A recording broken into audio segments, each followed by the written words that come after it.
시청자 여러분 안녕하십니까? 뉴스나우 시작합니다. 윤석열 대통령 탄핵 심판 선고가 이제 24시간도 채 남질 않았습니다. 이번 사건의 결정문과 윤 대통령 출석 여부 등 사전 절차들이 오늘 대부분 확정될 것으로 보입니다. 취재기자 연결해서 들어보겠습니다. 송재인 기자. 네, 헌법재판소 앞입니다. 네, 헌재도 오늘 막바지 준비에 바쁠 텐데요. 헌재 주변 상황 어떤지 전해주시죠. 네, 우선 제가 나와 있는 곳은 헌법재판소 전경이 내려다 보이는 인근 건물입니다. YTN은 오늘부터 내일 선고 때까지 이곳에서 윤 대통령 탄핵 심판 선고를 둘러싼 분위기를 보다 생생하게 전해드릴 예정입니다. 주변 도로에 늘어선 차벽과 한층 강화된 경비 태세로 이곳 현장에는 선고를 하루 앞둔 긴장감이 흐르고 있습니다. 헌법재판관들은 오늘 오전에도 평의를 열고 윤 대통령 탄핵 심판 선고 결정문을 다듬는 막바지 작업을 진행한 것으로 전해졌습니다. 재판관 8명은 앞서 기일 통지 전 사실상 평결 절차를 마친 만큼 어제 평의에서도 결정문에 담기는 문구를 세부적으로 조정하는 데 집중한 거로 알려졌습니다. 앞서 재판관들은 선고 당일 평의 없이 곧바로 선고를 진행하겠다는 방침을 세웠는데요. 그런 만큼 오늘 늦은 오후에는 결정문 작성을 마무리하고 재판관 서명 절차 등이 진행될 것으로 보입니다. 네, 윤 대통령이 내일 직접 출석할지도 관심인데 오늘 발표가 되겠죠?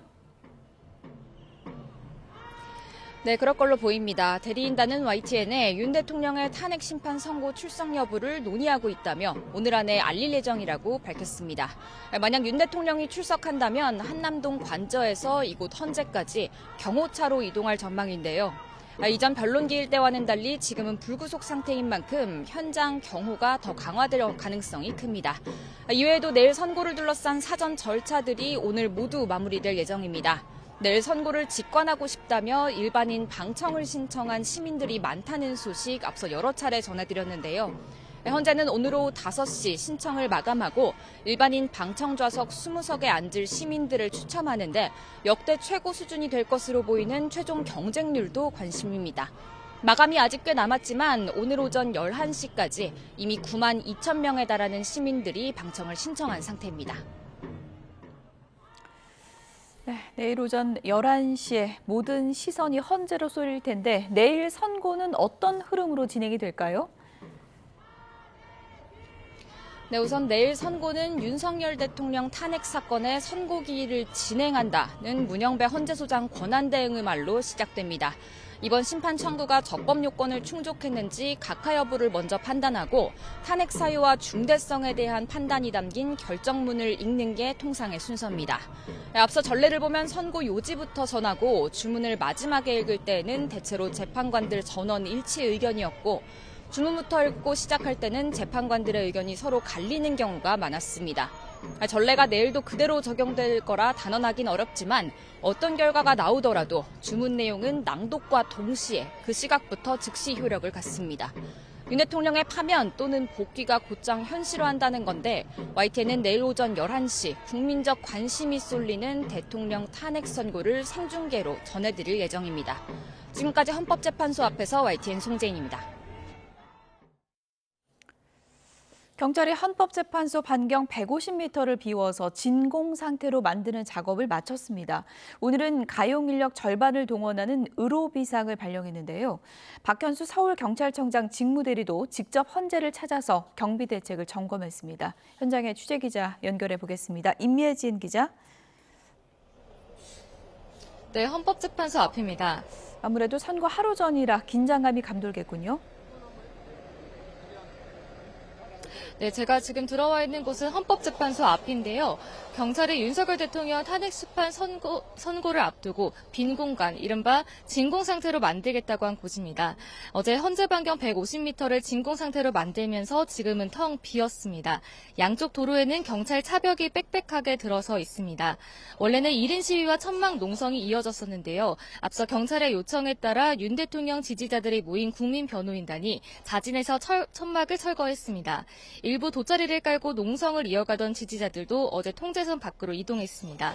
일반 시민과 차량도 이곳으로 들어올 수 없다 보니 헌재 바로 앞은 적막한 느낌마저 감돌고 있습니다. 경찰은 반경 100m에서 150m로 넓힌 통제선을 오늘 더 확대하고 통제선 밖에서 진행되는 탄핵 찬반 집회 참가자들 사이 충돌을 막기 위해 인사동 일대의 완충구역도 설정할 계획입니다.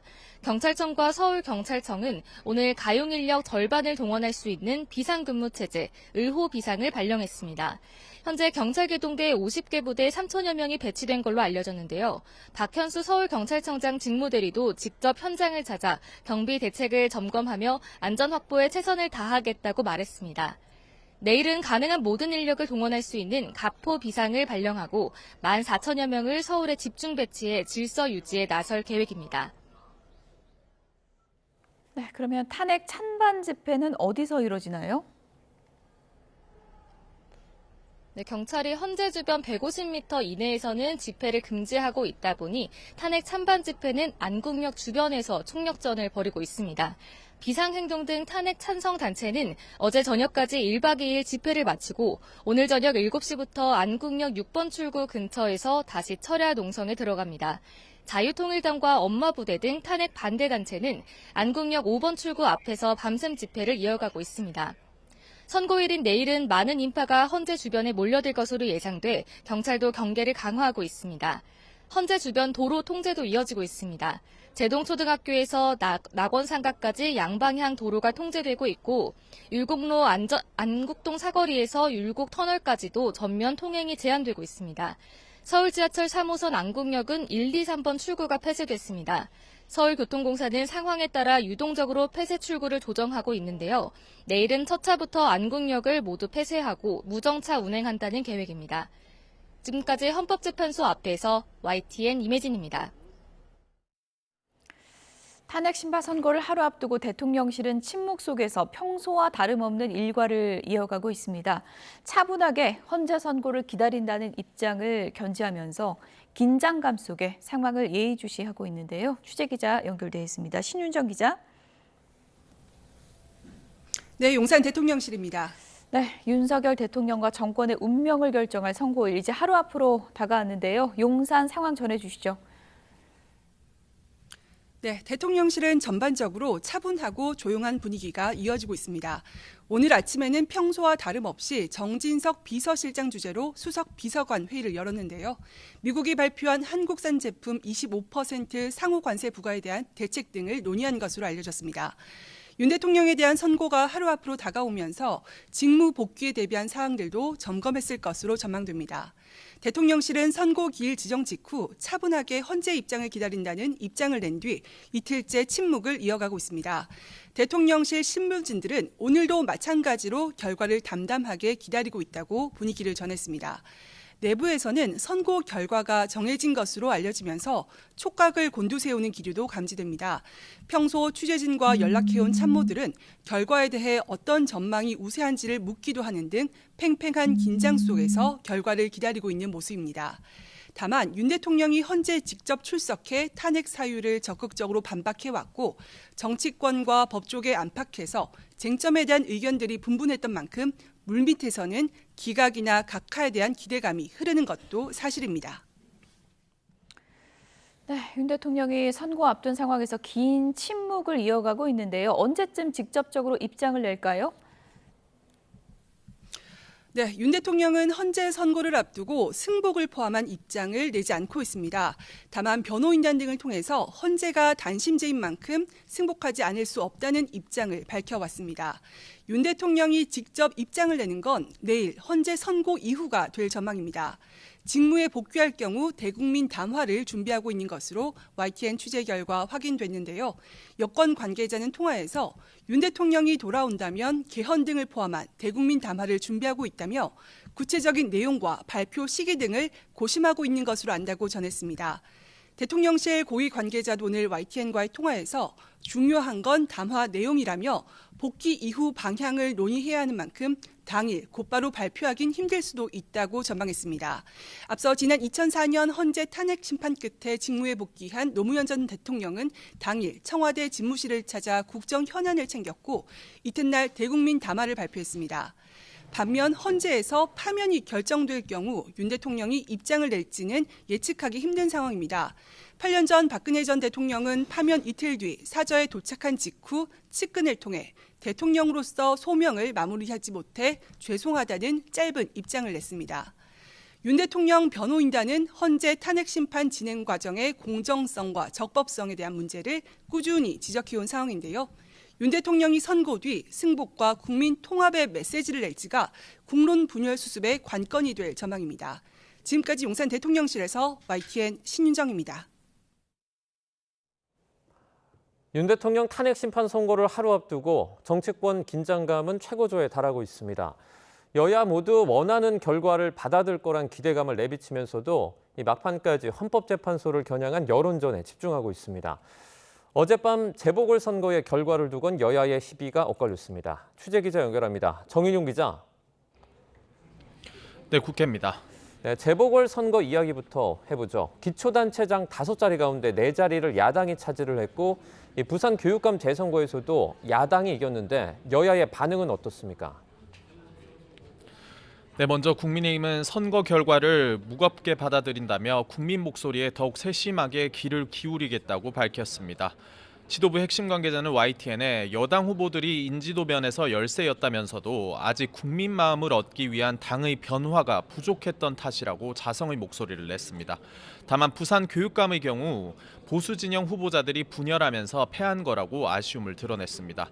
전남 담양군수 재선거를 두곤 조국혁신당이 민주당을 눌렀는데 의회 폭주가 영향을 미친 거라고 분석하며 이를 적극 부각하기도 했습니다. 반면 민주당은 민심을 거스르고 내란을 옹호하면 심판받는다는 분명한 경고를 보여준 선거였다고 평가했습니다. 정부 여당 평가가 선거의 기본 구도라는 점에서 그런 주권자의 의지가 표출됐다는 겁니다. 당 관계자는 YTN에 특히 보수세가 강한 경남 거제시장 재선거에서 민주당 후보가 이긴 건 시사하는 바가 크다고 강조했습니다.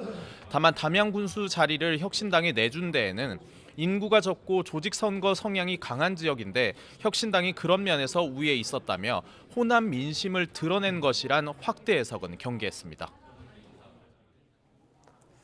네, 윤 대통령 선고가 이제 바로 내일입니다. 여당의 분위기는 어떻습니까? 네, 여당은 일단 윤 대통령 탄핵 기각 또는 각하를 예상하면서 헌법재판소에 국민이 납득할 수 있는 결론을 내달라고 촉구했습니다. 권영세 비상대책위원장은 아침 회의에서 탄핵 심판 결과가 어떻게 나오든 양 진영 간 큰 갈등과 혼란이 생길 수밖에 없는 상황이라고 진단했습니다. 결국 가장 중요한 건 헌재의 올바른 결정이라며 양심에 따른 판단을 당부했습니다. 들어보겠습니다. 국민들께서 납득할 수 있는 공정한 판결을 내려야만 판결 이후의 갈등과 혼란을 최소화할 수 있습니다. 헌법재판관들께서 법리와 원칙, 한 사람 한 사람의 양심에 따라 권성동 원내대표는 트럼프발 관세 전쟁으로 대한민국이 생존기로에 섰다며 민주당이 최상목 부총리 탄핵안을 철회해야 한다고 거듭 촉구했습니다. 한덕수 권한대행과 최 부총리가 민주당의 탄핵 스토킹에 시달리고 있다며 이 위기 국면에서조차 정치 공세에만 몰두하면 국민과 역사가 무거운 책임을 물을 거라고 경고했습니다. 또 민주당이 윤 대통령 선고를 앞두고 불복과 극언의 난장판을 벌이고 있다며 정치적 유불리를 떠나 국민 통합에 노력할 때라고 꼬집었습니다. 여당은 내일 윤 대통령 직무복귀가 결정된다면 대통령이 임기에 연연하지 않겠다고 한 만큼 당이 서둘러 개헌을 추진하겠다고 강조했습니다. 네, 야당은 윤 대통령 선고 결과를 어떻게 예상하고 있습니까? 네, 야당은 윤 대통령 선고 결론은 파면이고 국민 명령도 파면이라고 탄핵 인용을 거듭 자신했습니다. 민주당 박찬대 원내대표는 아침 회의에서 각계각층 국민은 물론 대표적인 본수 인사들조차 탄핵 기각 시 헌법은 휴지 조각이 될 거라고 경고하고 있다고 강조했습니다. 세계 석학과 외신들도 윤 대통령이 복귀하면 한국의 위기가 심화할 거라고 우려하고 있다면서 헌재가 바로잡아줄 것을 기대했습니다. 들어보겠습니다. 헌법 수호자 헌법재판소가 내일 헌법 파괴범 윤석열을 주저없이 파면할 것이라 믿어 의심치 않습니다. 진성준 정책위 의장은 트럼프발 관세 전쟁을 언급한 뒤 가장 확실한 대책은 내란 정부가 아닌 정상 정부가 미국과 협상하는 거라고 지적했습니다. 이어 내란은 우리 일상뿐 아니라 통상 외교도 흔든다며 윤 대통령이란 초유의 불확실성을 제거하는 게 우선이라고 거듭 목소리를 높였습니다. 또 한대행을 향해 이재명 대표와 면담을 거부하며 통상 정책에 전념한다더니 트럼프 대통령과 전화 한 통 했다는 소식조차 못 들었다고 날을 세웠습니다. 민주당은 오후에 긴급 현안 질문을 진행하는데 한대행과 최 부총리가 불출석하겠다고 했다며 내란 수계 대행 역할만 충실할 뿐 국민을 무시하는 거라고 비난했습니다. 지금까지 국회에서 YTN 정윤용입니다. 네, 조금 전에 들어온 속보 하나 전해드리겠습니다. 윤석열 대통령의 탄핵 심판 선고기일이 내일 오전 11시로 예정돼 있는 가운데 윤 대통령 측에서 내일 대통령이 탄핵 심판 선고에 출석하지 않기로 결정했다라는 소식이 들어왔습니다. 탄핵 심판 변론기에 여러 번 출석을 했던 윤 대통령이 이번에 선고기일에는 안전과 보안 등을 고려해서 출석하지 않기로 결정한 것으로 보입니다. 다시 한번 전해드리겠습니다. 내일 있을 선고기일에 윤석열 대통령이 직접 출석하지 않기로 했다는 소식입니다. 이 혼잡이 우려되는 상황에서 질서 유지 그리고 대통령의 경호 문제를 종합적으로 고려해서 이렇게 판단한 것으로 보입니다. 또 추가적인 내용이 들어오면 전해드리겠습니다. 트럼프 미 대통령이 미국으로 수입하는 한국산 제품에 25%의 상호 관세를 부과한다고 발표했습니다. 모든 국가에 10%의 기본 관세를 부과하고 불공정 무역국에는 추가 관세를 매기겠다는 건데 한국도 최악 국가에 포함이 돼 대응에 비상이 걸렸습니다. 워싱턴에서 홍상희 특파원입니다. My fellow Americans, this is Liberation Day. With today's action, we are finally going to be able to make America great again, greater than ever before. 트럼프 대통령이 모든 국가에 대한 상호 관세를 공식 발표했습니다. 상호 관세에는 모든 무역 대상국에 대한 10%의 기본 관세와 대규모 무역 적자를 유발하는 이른바 최악 국가에 대한 개별 관세가 더해집니다. 트럼프 대통령이 우리나라에 부과한 상호 관세는 25%입니다. 한국도 최악 국가 리스트에 포함된 겁니다. 중국은 34%, 일본 24%, 유럽연합에는 20%의 상호관세를 부과했습니다. 캄보디아에는 49%, 베트남 46%, 인도네시아와 스위스에도 30%대의 상호관세를 적용합니다. 10%의 기본 관세는 현지 시간 5일부터, 국가별 관세는 오는 9일부터 추가로 부과됩니다.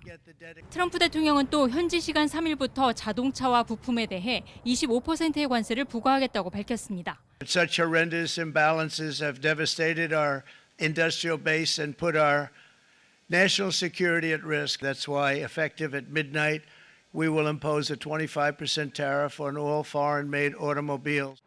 트럼프 대통령의 전 세계를 대상으로 한 상호관세 폭탄으로 국제 무역 분쟁이 본격화할 전망입니다. 리더십 공백 상태인 우리나라도 대응에 비상이 걸렸습니다. 워싱턴에서 YTN 홍상입니다. 이처럼 트럼프 미 대통령이 한국의 상호관세율을 25%라고 발표한 가운데 백악관이 공개한 행정명령 부속서에는 26%라고 기재돼 있어 혼란을 빚고 있습니다. 백악관이 홈페이지에 공개한 상호관세 관련 행정명령과 부속서를 보면 한국은 상호관세율이 26%로 적혀 있습니다. 한국뿐 아니라 남아프리카 공화국, 필리핀, 태국 등도 이 트럼프 대통령이 발표한 상호관세율과 차이가 나는 것으로 확인됐습니다. 일각에서는 미국 정부가 급하게 상호관세를 결정하면서 정돈되지 않은 채로 공개됐을 가능성이 제기되는 가운데 전문가들은 행정명령이 갖는 법적 효력으로 비춰서 26% 관세 가능성이 더 높은 것으로 전망하고 있습니다. 이에 대해서 산업부 관계자는 미국 정부에 확인 중이라면서 일단은 트럼프 대통령이 발표한 대로 상호관세가 25%라고 생각하고 있다고 설명했습니다. 미국의 상호관세 발표 직후에 우리 정부는 한덕수 대통령 권한대행 주재로 긴급회의를 열고 대응책을 논의했습니다. 한덕수 대행은 이 자리에서 통상위기 극복을 위해 정부의 모든 역량을 쏟아부으라고 주문했는데요. 취재기자 연결해서 자세한 정부 대응 상황 알아보겠습니다. 홍성기 기자, 어느 정도 예견됐던 일이긴 하지만 우리 정부도 상황을 심각하게 받아들이는 모습이죠. 네, 정부는 미국의 상호관세 적용 계획 발표 직후 1시간여 만인 아침 7시에 곧바로 한덕수 대통령 권한대행 주재로 긴급 경제안보전략 TF 회의를 열었습니다. 그만큼 상황을 엄중하게 보고 있다는 얘기인데요. 한덕수 권한대행은 회의를 주재하면서 글로벌 관세 전쟁이 현실로 다가온 매우 엄중한 상황이라고 지금 상황을 진단했습니다. 그러면서 통상위기 극복을 위해 정부가 가진 모든 역량을 쏟아부어야 한다고 강조했습니다. 한 대행은 안덕근 산업부 장관에게 오늘 발표된 미국의 상호관세 상세 내용과 영향을 수출 당사자인 기업과 함께 면밀히 분석하라고 지시했습니다. 또 피해를 최소화하기 위한 대미 협상에 직접 나서고 자동차를 비롯해 영향 업종에 대한 긴급 지원 대책도 조속히 마련할 것을 주문했습니다. 정부는 이어서 곧바로 최상목 경제부총리 주재로 거시경제금융 간담회를 열고 외환과 금융시장 영향도 점검했습니다. 최 부총리는 이번 미국의 상호관세 부과 조치로 외환시장과 금융시장의 변동성이 예상된다며 지나친 시장 변동성에 대해서는 모든 시장 안정 조치를 취할 것이라고 밝혔습니다. 또 조금 전 11시 반부터는 안덕근 산업부 장관 주재로 민관이 함께 참여하는 대책회의도 열렸는데요. 이 자리에서는 미국의 상호관세 조치로 직접 영향을 받게 되는 기업 관계자들이 참여해 대응 전략 마련을 위해 함께 머리를 맞댔습니다. 또 오후에는 한덕수 권한대행이 다시 주요 기업 관계자와 함께 경제안보전략 TF 회의를 개최할 예정인데요. 오늘 하루만도 관련 회의가 수시로 열리면서 미국의 관세 폭탄에 대한 대응책 논의가 이어지는 만큼 피해를 최소화할 수 있는 방안이 마련될 수 있을지 주목됩니다. 지금까지 YTN 홍성기입니다. 미국의 상호관세 부과 충격에 코스피가 이틀 만에 다시 2,500선 아래로 내려가는 등 증시가 충격을 받고 있습니다. 이 와중에 키움증권 주식 매매 시스템에 오류까지 생겨 고객들이 큰 불편을 겪었습니다. 자세한 소식 알아보겠습니다. 류완홍 기자, 증시 소식부터 먼저 볼까요? 현재 낙폭은 어떻습니까? 코스피와 코스닥 지수 모두 2% 이상 하락한 채 출발했지만 차츰 낙폭이 줄고 있습니다. 코스피는 1%, 코스닥 지수는 0.5% 수준으로 줄어들었습니다. 그래도 여전히 코스피는 2,500선 아래에서 움직이고 있습니다. 코스닥 지수는 670선 초반까지 밀렸다가 680선으로 올라섰습니다. 코스피는 2,500선을 탈환한 지 이틀 만에 다시 2,500선 아래로 밀려났습니다. 코스피 시장에선 외국인과 기관이 순매도를, 코스닥 시장에선 기관이 순매도를 기록 중입니다. 삼성전자와 SK하이닉스, 현대차 등 시가총액 상위 종목 대부분 줄줄이 하락하고 있습니다. 원달러 환율은 4.4원 오른 1,471원으로 출발해 1,460원 선으로 내려왔습니다. 여전히 높은 수준이지만 가파르게 오르는 상황은 아닙니다. 네, 지난달 한국거래소 시스템 오류로 거래가 7분간 중단되는 사고가 있었는데 오늘 키움증권에서도 유사한 사고가 있었다고요?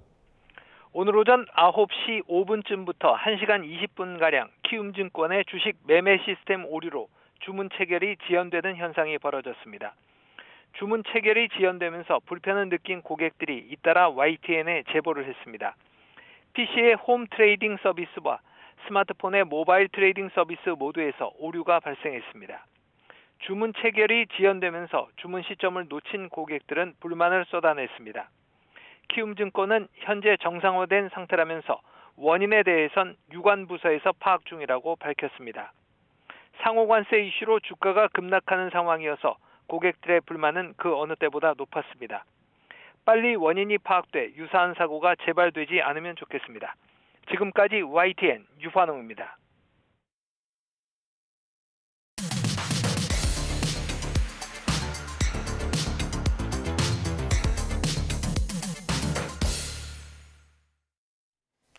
각이 살아있는 정치평론 시사정각 시작하겠습니다. 오늘은 최진영, 이승훈 변호사 두 분을 모셨습니다. 어서 오세요. 네, 안녕하십니까.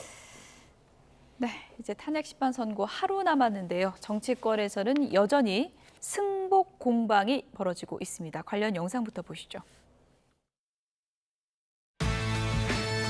윤석열 대통령 탄핵 심판 선고가 임박하면서 찬성, 반대를 외치는 목소리가 격화되고 있습니다.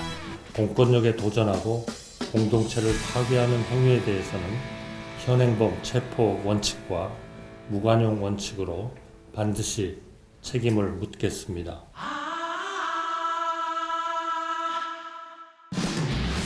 심판일이 몇 시간 남았습니다만은 지금이라도 어떤 결정이든 승복하겠다는 얘기를 분명히 해야 됩니다. 승복은 윤석열이 하는 겁니다.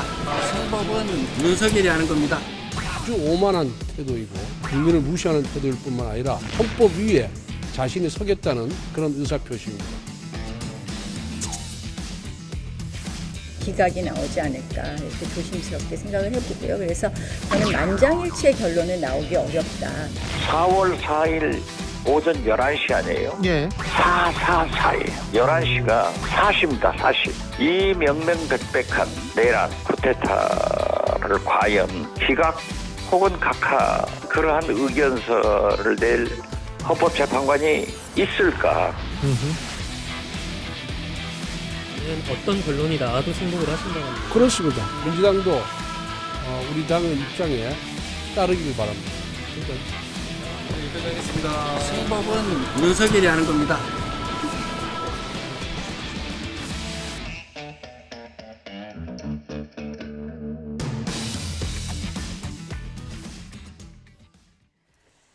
네, 내일 오전 11시면 이제 결과가 나오고요. 어느 한쪽은 승복을 해야 합니다. 지금 정치권에서는 승복 공방이 벌어지고 있는데 민주당 이재명 대표가 승복은 윤석열 대통령이 하는 것이다. 이렇게 밝혔습니다. 속내는 네. 어떤 걸까요? 불복에 밑자락을 깔았다. 이렇게 얘기하고 싶습니다.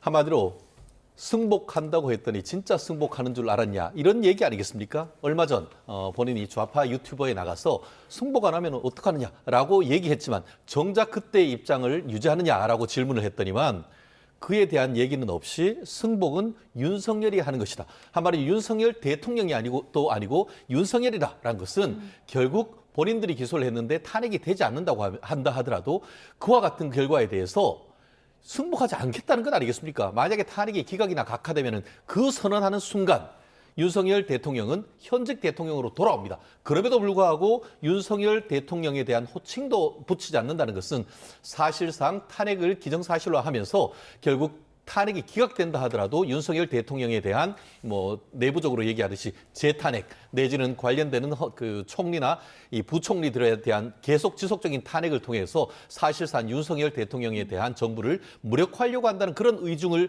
밝힌 것이고 또한 그렇게 해야만 본인이 살 수 있다라는 나름대로의 어떤 그 불만 내지 저항의식 이런 것과 함께 본인의 지지자라고 할 수 있는 개딸들에 대한 강한 메시지를 전달하려고 하는 이런 세 가지 포석이 깔린 얘기가 아닌가 생각합니다. 예, 승복의 반대말은 이제 불복이긴 한데 불복의 밑자락을 깔았다는 분석 어떻게 들으셨어요?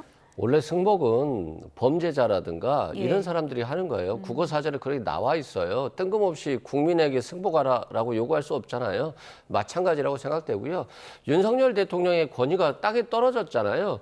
민주당이 윤석열 대통령의 대통령 호칭 빼고 윤석열이라고 불러도 별로 국민의힘 의원 중에 항의하는 사람들을 제가 본 적을 못 봤어요. 이재명 대표가 호칭 뺀 건 이번이 처음인 건가요? 제 기억으로도 이번이 예. 처음인 것으로 보여지고요. 예. 이재명 대표가 호칭을 뺐다는 건 며칠 전에 권성동 원내대표가 예. 이재명 대표에게도 대표자 빼겠다라는 말을 했잖아요.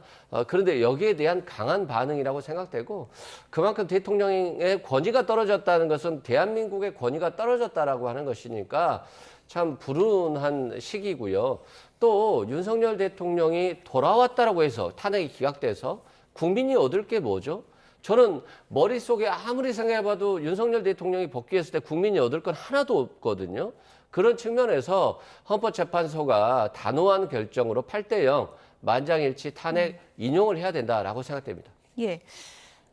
민주당이 원하는 결과가 나올 수도 있지만 그렇지 않을 가능성도 있는 거잖아요. 이재명 대표 발언을 두고 만약에 민주당이 원하지 않는 결과가 나온다면 예를 들어서 불복으로 간다, 거리로 나온다 이런 시나리오를 좀 암시한다 이렇게도 볼 수 있는 건가요? 암시하는 것이 아니라 그걸 예. 그냥 표현했다고 보시면 될 것 같아요. 법조인인 저도 무소불위의 권력을 비상개헌 면허를 대통령에게 준 것인데 거기에 대해서 저도 승복할 수 없는데 이재명 대표도 당연히 승복할 수 없을 것 같고 민주당이 불승복 운동을 전개한다 할지라도 예. 그 전개에 앞서 많은 국민들이 광화문과 경복궁으로 나오지 않을까 싶습니다. 예, 뭐 승복은 우리가 하는 게 아니다. 민주당이 이제 이렇게 주장하고 있는 상황이고 선거를 하루 앞두고 정치권의 공방도 상당히 팽팽해지고 있는 그런 상황인데요. 여야에서 어떤 얘기 나왔는지 들어보도록 하겠습니다. 윤석열 대통령 탄핵 심판 선거를 앞두고 민주당은 불복과 극언의 난장판을 벌이고 있습니다. 탄핵 심판이 열리는 4월 4일 11시가 사시라고 하면서 죽을 사, 틀림없이 죽는다라는 그건까지 했습니다. 정치인이 무당 노릇까지 하면서 사를 날리고 있는 것입니까? 아니 학폭이 벌어져가지고 가해자가 피해자를 말도 못하게 정말 힘들게 만들었습니다. 예. 그거 다 우리 국민들이 알고 있어요. 만약에 어떤 사람이 죽는 현장이 있었어요. 근데 갑자기 판사가 나와가지고 저 살인죄를 저질렀는데 내가 무죄를 내릴 테니까 우리 피살자 가족 여러분 그냥 용서해 줍시다. 이 판결에 승복하세요. 이게 말이 됩니까? 네, 한민수 의원 주장은 학폭 가해자 아니냐 그렇게 비유를 했거든요. 학폭 가해자가 승복을 해야지 누가 승복을 한단 말이냐 이런 논리거든요. 비유가 현저히 부적절하다. 사실 승복하는 것은 싸움을 걸었던 사람이 패배했을 경우에 승복해야 되는 겁니다. 예를 들어서 우리가 뭐 이른바 도장 깨기라고 예. 해서 그 강호의 고수가 한 도장에 가서 도전을 했는데 거기에서 싸움을 걸었다가 패배를 하면은 그러면 무릎 꿇고 거기에다가 저를 제자로 삼아 주십시오. 그게 승복인 겁니다. 그런데 잘 아시다시피 승복이란 것은 첫 번째 패배를 받아들이고 그것에 대해서 따른다라는 의미도 있습니다만 두 번째 의미는 죄를 자백한다.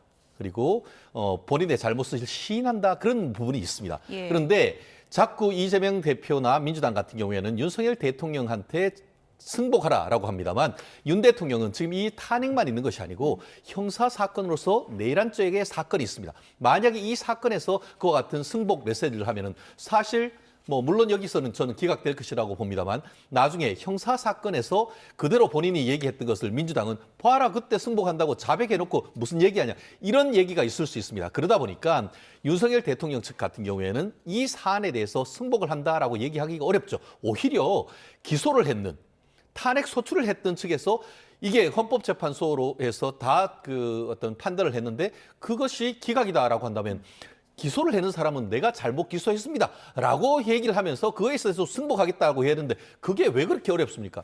지금 국민의힘 같은 경우에는 권성동 원내대표를 비롯해서 권영세 비대위원장도 당의 공식 입장은 이 부분에 대해서 탄핵이 어떤 결정이 나오든 승복한다. 대신에 민주당도 그 부분에 대해서 공식적으로 밝혀달라고 하지만 절대 그렇지 않지 않습니까? 그러면서 이제는 이재명 대표조차도 윤석열 대통령이라고 하지 않고 윤석열이라고 하는 걸 보면은 민주당은 헌법재판소에서 어떤 결정이 나오건 불복하겠다는 것을 명시적으로 사실 밝히는 건 아니겠습니까? 이것은 책임 있는 공당으로서는 하기 어려운 태도라고 봅니다. 네, 어쨌든 뭐 단심제니까 내일 어떤 결론이 나오든 어느 쪽이든 받아들일 수밖에 없는 그런 상황이 될 텐데 내일 결과를 두고 정치권에서 이런저런 전망이 나오고 있습니다. 박지원 의원 조금 전에 저희가 전해드린 것처럼 이런 전망을 했습니다. 윤석열 대통령 탄핵 심판 선고일 4월 4일 오전 11시다. 이 오전 11시가 사시니까 이른바 뭐 죽을 사가 3개나 들어있다. 결과 뻔한 거 아니냐 이렇게 전망을 했고요. 홍준표 대구시장 기각될 거다라고 예측을 하면서 이상한 판사들의 억지 무죄 판결로 민주당 이재명 대표가 일시로 살아났으니까 당연히 윤 대통령도 헌재에서 살아날 것이다. 정치 원로인 두 분의 예측입니다. 논리보다는 이제 본인의 이제 주관이 들어간 그런 것 같은데 먼저 박지원 의원 사가 3개 아니냐 이게 뭐 헌재에서 이걸 고려했는지는 모르겠지만 민주당에서 무속 프레임 비판하다가 이런 얘기하는 건 좀 그렇지 않나 이런 또 시각도 있는 것 같고요. 저도 솔직히 재밌게는 들었어요. 예. 그렇지만 정치가 이렇게 좀 희화되는 것은 좋지는 않죠. 특히 대통령 탄핵과 관련해서는. 예. 그래서 박지원 의원 정도 나이도 있으시고 경륜이 있으니까 이런 말을 던진다라고 생각되고요. 저희 같으면 못 하겠죠. 예. 그런 측면이고요. 정말 좀 상황이 심각한 것 같아요. 지금 국론도 많이 분열돼 있고 미국은 관세를 25% 때린다라고 하고 또 윤석열 대통령이 돌아오면 어떻게 될까? 또 두려움도 있고 또 당연히 탄핵 되겠지라고 생각에 안심도 되고 또 그러면서 헌법재판관들이 윤석열 대통령 구속 취소하듯이 또 다른 꼬투리를 잡아서 풀어주면 어떻게 되는 거야? 라고 하는 두려움도 있고 결국 이 두려움의 몫은 국민들이 가져가는 것인데 왜 국민들에게 지금 이 시기에 윤석열 대통령의 잘못으로 그 책임을 왜 국민들에게 다 떠안길까라고 하는 측면에서 정말 안타깝다. 그리고 윤석열 대통령이 먼저 사죄하고 반성해야 되는 것이 먼저지 자신은 형사사건에서 만약에 반성하면 이게 유죄 판결이 될 것이기 때문에 헌법재판소 판결에 대해서 승복하다고 말을 못한다. 그런데 피해자들한테는 승복하라라고 얘기를 해야 된다. 이거 자체가 뭐 상식적으로 본말이 전도된 거잖아요. 그런 측면에서 좀 대한민국이 내일 탄핵 심판 선고를 통해서 상식적인 사회로 좀 돌아왔으면 좋겠다 이런 생각이 듭니다. 헌재가 하필 날짜를 잡아도 해석의 여지가 많은 날짜를 잡아가지고 국민의힘은 또 4대 4라 그러고 인용을 바라는 쪽은 또 4 더하기 4라 그러고 여러 가지 해석이 나오고 있는 상황인데요. 홍준표 시장도 뭐 논리적으로는 전혀 뭐 근거는 없지만 이재명 대표 살았으니까 윤석열 대통령도 살아올 거다 이런 글을 올렸습니다. 작용 반작용 뭐 이런 걸 얘기한 건 아니겠습니까? 서울고등법원에서 지금까지 전혀 예측 못했던 그런 논리를 가지고 이재명 대표에서 전부 무죄 면죄부를 준 그에 대한 어떤 반작용이 헌법재판소 재판관들에게 미칠 것이다라는 그런 어떤 그 정치 역학적인 얘기를 했다라고 보고요. 앞으로 민주당 특히 박지원 그 의원 같은 경우에는 윤석열 대통령에 대해서 무속이네 또 뭐 천공이네 왕이네 이런 비판 더 이상 하면 안 된다고 봅니다. 그 윤 대통령은 그런 부분과 관련하면은 어떻게 거의 뭐 사람을 난도질 내듯 비판을 하면서 본인은 이런 식으로 해서 4월 4일 사시니까 3번 죽는다 이런 얘기를 그거를 한다는 것은 있을 수 없는 얘기라고 하고요. 오히려 한간에는 이런 말이 있습니다. 한번 들어보셨을 수도 있을 텐데 윤사생 264 이런 말이 있습니다. 어떤 말입니까? 윤석열 대통령은 4월에 새로 살아서 돌아오고 264 이재명 대표는 6월에 정치적으로나 법적으로 사망한다. 이런 얘기가 지금 돌고 있습니다. 물론 그 또한 한간에 떠도는 소문이고 뭐 재밌게 표현을 했는 거지만 기각을 바라는 분들이 이제 만들어낸 그렇죠. 말이죠. 그렇게 만들어내는 것인데 그렇기 때문에 결국 이제 내일 정확하게 이 시간이면은 아마 뚜껑이 다 열리는 겁니다. 그렇기 때문에 이제는 양 진영에서 누구를 비판하기보다는 차분하게 기다리는 것. 우리가 뭐 사법시험이든 아니면은 수능이든 쳐놓고 그 전날 뭐 우리가 걱정을 하고 비판한다고 한치 키를 키울 수가 있습니까? 차분하게 기다리는 수밖에 없다고 봅니다. 차분하게 이제 기다려야 되는데 하루도 안 남았어요. 이제 내일 오전 11시면 결과가 나올 텐데 국민 모두의 시선, 정치권의 모든 시선이 지금 헌재로 향해 있습니다. 헌재는 지금 기사 나오는 거 보면 뭐 편결은 맞췄다 그러는데 결정문을 좀 다듬고 있다 이런 내용이 전해지고 있더라고요. 지금 어떤 작업이 이루어지고 있다고 보면 되는 거예요? 그러니까 헌법연구관들이 다양한 결정문을 내놓거든요. 뭐 각하되는 시나리오, 기각되는 시나리오, 인용되는 시나리오 이렇게 여러 가지를 내놓고 결국 헌법재판관들이 결정을 하면 그 결정에 따라서 이제 결정문을 쓰는 거거든요. 그런데 이 사건은 이제 서로 간의 주장이 공방이 굉장히 많았기 때문에 뭐 서로 소수 의견이 있을 수도 있고요. 또 별개 의견이나 보충 의견은 당연히 있을 수 있을 것 같아요. 그런데 그 대통령 탄핵과 관련한 건데 결정문에 오타가 있다거나 뭐 잘못 표현이 있다라고 한다면 그 결정문의 신뢰성을 엄청나게 떨어뜨리는 거거든요. 팩트 체크 같은 걸 철저히 해야 되겠죠.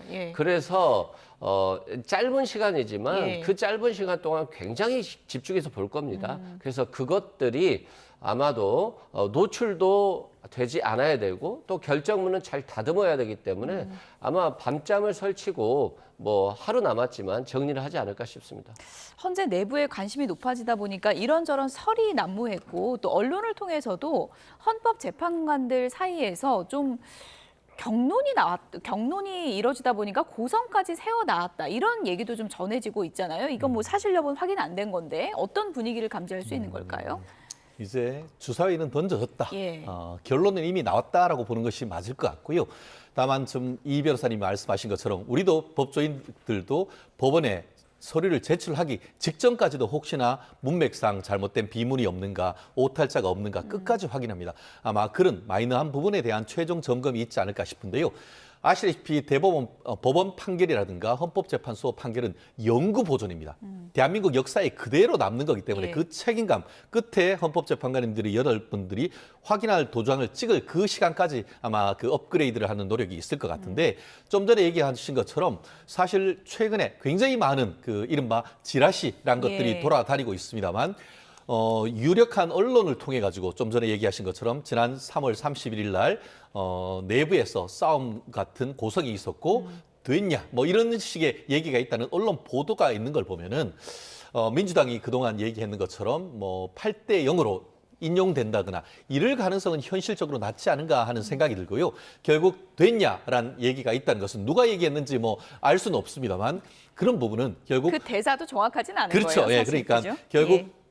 그런 말을 한 사람으로서는 내가 탐탁진 않지만 그것을 받아들여준다는 그런 맥락으로 읽히는 것 아니겠습니까? 예. 그렇기 때문에 그러한 내용이 어떤 식으로 판결 결과에 담길지 그리고 그러한 것이 4월 4일 날 오전 11시로 선고기일을 정하는데 어떤 맥락이 있었는지는 뚜껑을 열어봐야 되긴 합니다만 지금까지 전후 정황에 봤을 때는 분명히 내부적인 굉장한 경론이 있었고 다만 그럼에도 불구하고 정말 헌재가 대단한 것은 비밀 유지가 그래도 상당히 된다는 것. 예. 우리가 그런 얘기하지 않습니까? 세상에 두 가지는 없다. 하나는 공짜가 없고 하나는 비밀이 없다라고 예. 하는데 끝까지 비밀을 잘 지켜지는 것 같아가지고. 세상에 비밀이 있는 거군요. 아, 네. 그래도 예. 비밀이 아직은 있는 것 두 같습니다. 분도 아무도 모르잖아요. 그죠? 그렇죠. 분위기도 모르죠. 읽을 수가 없고. 어쨌든 그 뭐 고성이 있었다면 그게 뭐 8대 0을 만들기 위한 가정인지 아니면 뭐 국민의힘이 바라는 4대 4를 인정하는 고성인지 그건 아무도 모르는 건데 어쨌든 이런저런 얘기들을 종합해 보면 상당한 좀 진통은 있었다. 이런 분위기도 좀 감지할 수 있을 것 같아요. 당연히 진통은 있었을 것 예. 같고요. 그럼에도 불구하고 저는 8대 0이 나오려고 생각하고 있어요. 근데 저분들이 얘기하는 대통령 탄핵이 기각되고 각하된다라고 하는데 도대체 저분들의 논리는 뭐지라고 고민을 해봤어요. 예. 근데 한덕수 대행 같은 경우는 대통령 권한 대행이기 때문에 150명의 의결로 되는 것이냐, 200명의 의결로 되는 것이냐의 문제잖아요. 근데 150명 의결로도 탄핵 소추가 된다는 거잖아요. 근데 200명이 필요하다라고 한다면 각하할 수 있잖아요. 그럼 너무 간단하게 각하가 될 수 있기 때문에 이 헌법재판관들이 비난을 덜 받을 가능성이 있는데 지금 내란죄를 뺐기 때문에 각하라고 하는데 피청구인 입장에서는 내란죄 빼주면 좋은 거잖아요. 그리고 내란죄와 내란 행위는 동일한 거잖아요. 그리고 만약에 내란죄에 대해서 유죄 판결을 이 헌법재판소에서 판결을 해버리면 그럼 형사재판 받기도 전에 윤석열 대통령은 유죄가 되는 거잖아요. 그래서 이 내란죄를 뺀 게 각하 사유가 도저히 아무리 생각해봐도 될 수가 없거든요. 기각되려고 한다면 아니 포고령은 김용현 장관이 한 거다. 대통령은 모른다. 그리고 국회의원들을 끌어내려고 하는 것은 수방사령관이 거짓말하는 것이다. 특전사령관이 거짓말하는 것이다. 돼야 되고 선관위에 영장도 없이 핸드폰을 뺏고 야구방망이를 가지고 간 것은 대통령이 모르고 노상원이 한 것이다. 라고 해야 되고 체포도 한다는 것들은 한동훈 대표를 체포한다는 것은 예. 홍장원이 거짓말한 거다라고 돼야 되는 것이기 때문에 아무리 생각해도 각하나 기각은 예. 어렵고 8대 0 인용이 될 수밖에 없다 이렇게 생각됩니다. 제 말씀을 차라리 좀 들어주시면 좋을 것 같습니다. 첫 번째, 저는 각하될 가능성이 물론 주문은 기각입니다만 각하 의견이 상당히 많이 나올 가능성이 높다고 봅니다. 첫 번째는 아시다시피 대통령의 헌법상 비상대권으로서 비상계엄은 사법심사 대상이 아닙니다. 관할이 없습니다. 그렇기 때문에 각하될 가능성이 매우 높은 것이고 그리고 또 그 지난번에 그 서울중앙지방법원에서 영장을 취소하면서 뭐라고 했습니까? 고위공직자 범죄수사법상 고위공직자 범죄수사처에서는 내란죄를 수사할 권한이 없다고 했습니다. 그럼 수사할 권한이 없는 데서 수사했던 그 기록은 위법수집 증거로 해서 증거 능력이 없습니다. 실질적으로 지금 많은 법조인들이 예측하는 것처럼 왜 이렇게 헌법재판소가 판결이 늦어졌느냐 했을 때에 헌법재판소의 결정과 법원의 결정이 사실 인정이 달라지면은 나중에 헌법재판소가 어떻게 책임질 건지 그런 것에 대한 문제가 아주 컸기 때문에 위법수집 증거로 볼 것이냐 이런 부분에 대한 문제가 커서 결국 내용에 대한 실체도 들어가기 전에 어떻게 보면 문에 들어가기도 전에 절차적 요건에서 문제가 있기 때문에 이 사건 심판 청구를 각하한다라는 내용이 될 가능성이 상당히 높다. 그리고 뭐 그 외에도 보면은 이미 한번 또 1차적으로 했다가 나중에 그게 사실상 불선언이라고 했지만 사실상 기각됐죠. 그걸 똑같이 또 이 탄핵 소추했던 이런 부분을 생각을 한다고 하면은 소재기 절차에서의 중대한 위법성이 있기 때문에 기각 내지 각하될 가능성도 여전히 남아 있다고 봅니다. 저희가 뭐 이 부분은 변론길 관련 얘기 전해드리면서 이제 수차례 좀 다퉈봤던 내용인데 이 부분, 이 논점과 관련해서 내일 이제 헌법재판관들의 최종 판단이 나오는 거고 워낙에 관심이 높다 보니까 4월 4일 해석도 많지만 왜 11시냐 이것도 지금 상당히 관심인 것 같아요. 10시하고 11시하고 차이가 있습니까? 박근혜 대통령 탄핵될 때 11시가 됐죠. 그런 측면에서는 뭐 사자가 많다. 이게 또 맞는 것 같은 생각이 드는데요. 저는 이런 것보다는 아마 너무 복잡하기 때문에 이걸 비공개로 해야 되는 거잖아요. 노출하면 안 되는 거잖아요. 그렇다라고 한다면 헌법재판관들이 마지막에 결론을 정해놨어도 서명하는 절차를 남겨놨을 가능성이 높다. 그래서 10시 하면 좀 시간이 촉박하기 때문에 여유 있게 두면서 헌법재판관들이 마지막 얘기를 하고 서명할 수 있는 그런 좀 시간적 여유를 둔 것이 아니냐라는 생각이 들고요. 11시 했기 때문에 개인적으로는 탄핵 가능성이 훨씬 높지 않나 생각도 듭니다. 그러면서도 11시면 인용 가능성이 조금 높다. 개인적으로는 그렇게 보신다는 건데 시간에 좀 의미가 있는 거예요? 상당히 의미가 있을 수 있다고 봅니다. 제가 언론에 사실상 왜 11시인가를 처음 문제 제기했던 사람 중에 한 사람인데요. 통상 우리가 그 법원이나 그 헌법재판소 관례는 선거는 오전 10시. 오전이 아니면 오후 2시에 선거하는 것이 원칙입니다. 실제로 어떤 그 10시에 해야 이게 넉넉한 어떤 시간을 가지고 선거를 할 수 있는데 12시에 점심시간이에요. 그렇죠. 그렇기 때문에 11시란 것은 사실은 그 의견이 상당 부분 모아졌을 가능성을 암시한다라고도 볼 수가 있을 것 같습니다. 물론 이 변호사님 말씀하신 것처럼 아침에 일찍 출근해서 최종적인 어떤 그런 도장 찍고 준비하는 그런 과정이 있기 때문에 10시보다는 11시로 했을 가능성도 있지만 오히려 본안에 대한 심판까지 더 나아갈까 살필 필요 없이 절차적 문제로 해서 각하를 하거나 그런 이유로 해서 기각이 된다고 한다고 하면은 오히려 굉장히 빨리 선고될 가능성도 있습니다. 그렇다 보니까 실무하는 사람 입장에서는 11시란 것이 상당 부분 뭐 양쪽으로 지금 해석될 여지는 있습니다만 오히려 각하될 가능성, 이 부분에 대한 확률을 높이는 것이 11시 선고가 아닌가 하는 그런 해석도 가능하다고 봅니다. 두 분 다 11시는 의미가 있는데 결과는 다르게 보셨습니다. 내일 어떻게 나올지 좀 보겠고요. 탄핵 선고와 맞물려서 지금 국회에서는 이른바 쌍탄핵, 이 문제를 민주당이 어떻게 할 것인지 이 부분도 관심이 쏠리고 있습니다. 관련 얘기 들어보시죠. 한덕수 총리와 최상목 부총리는 권한대행이 아닌 내란대행을 하면서 헌법과 법률을 고의로 위반하며 내란 수사를 방해하고 경제 위기와 헌정붕괴 위기를 키웠습니다. 또 한덕수 총리는 7번, 최상목 부총리는 9번의 거부권을 쓰며 국회가 처리한 법안을 가로막았습니다. 그 막중한 범죄 행위와 국회 무시, 그로 인한 사회적 혼란과 국가적 피해에 대한 책임도 져야 하지 않겠습니까?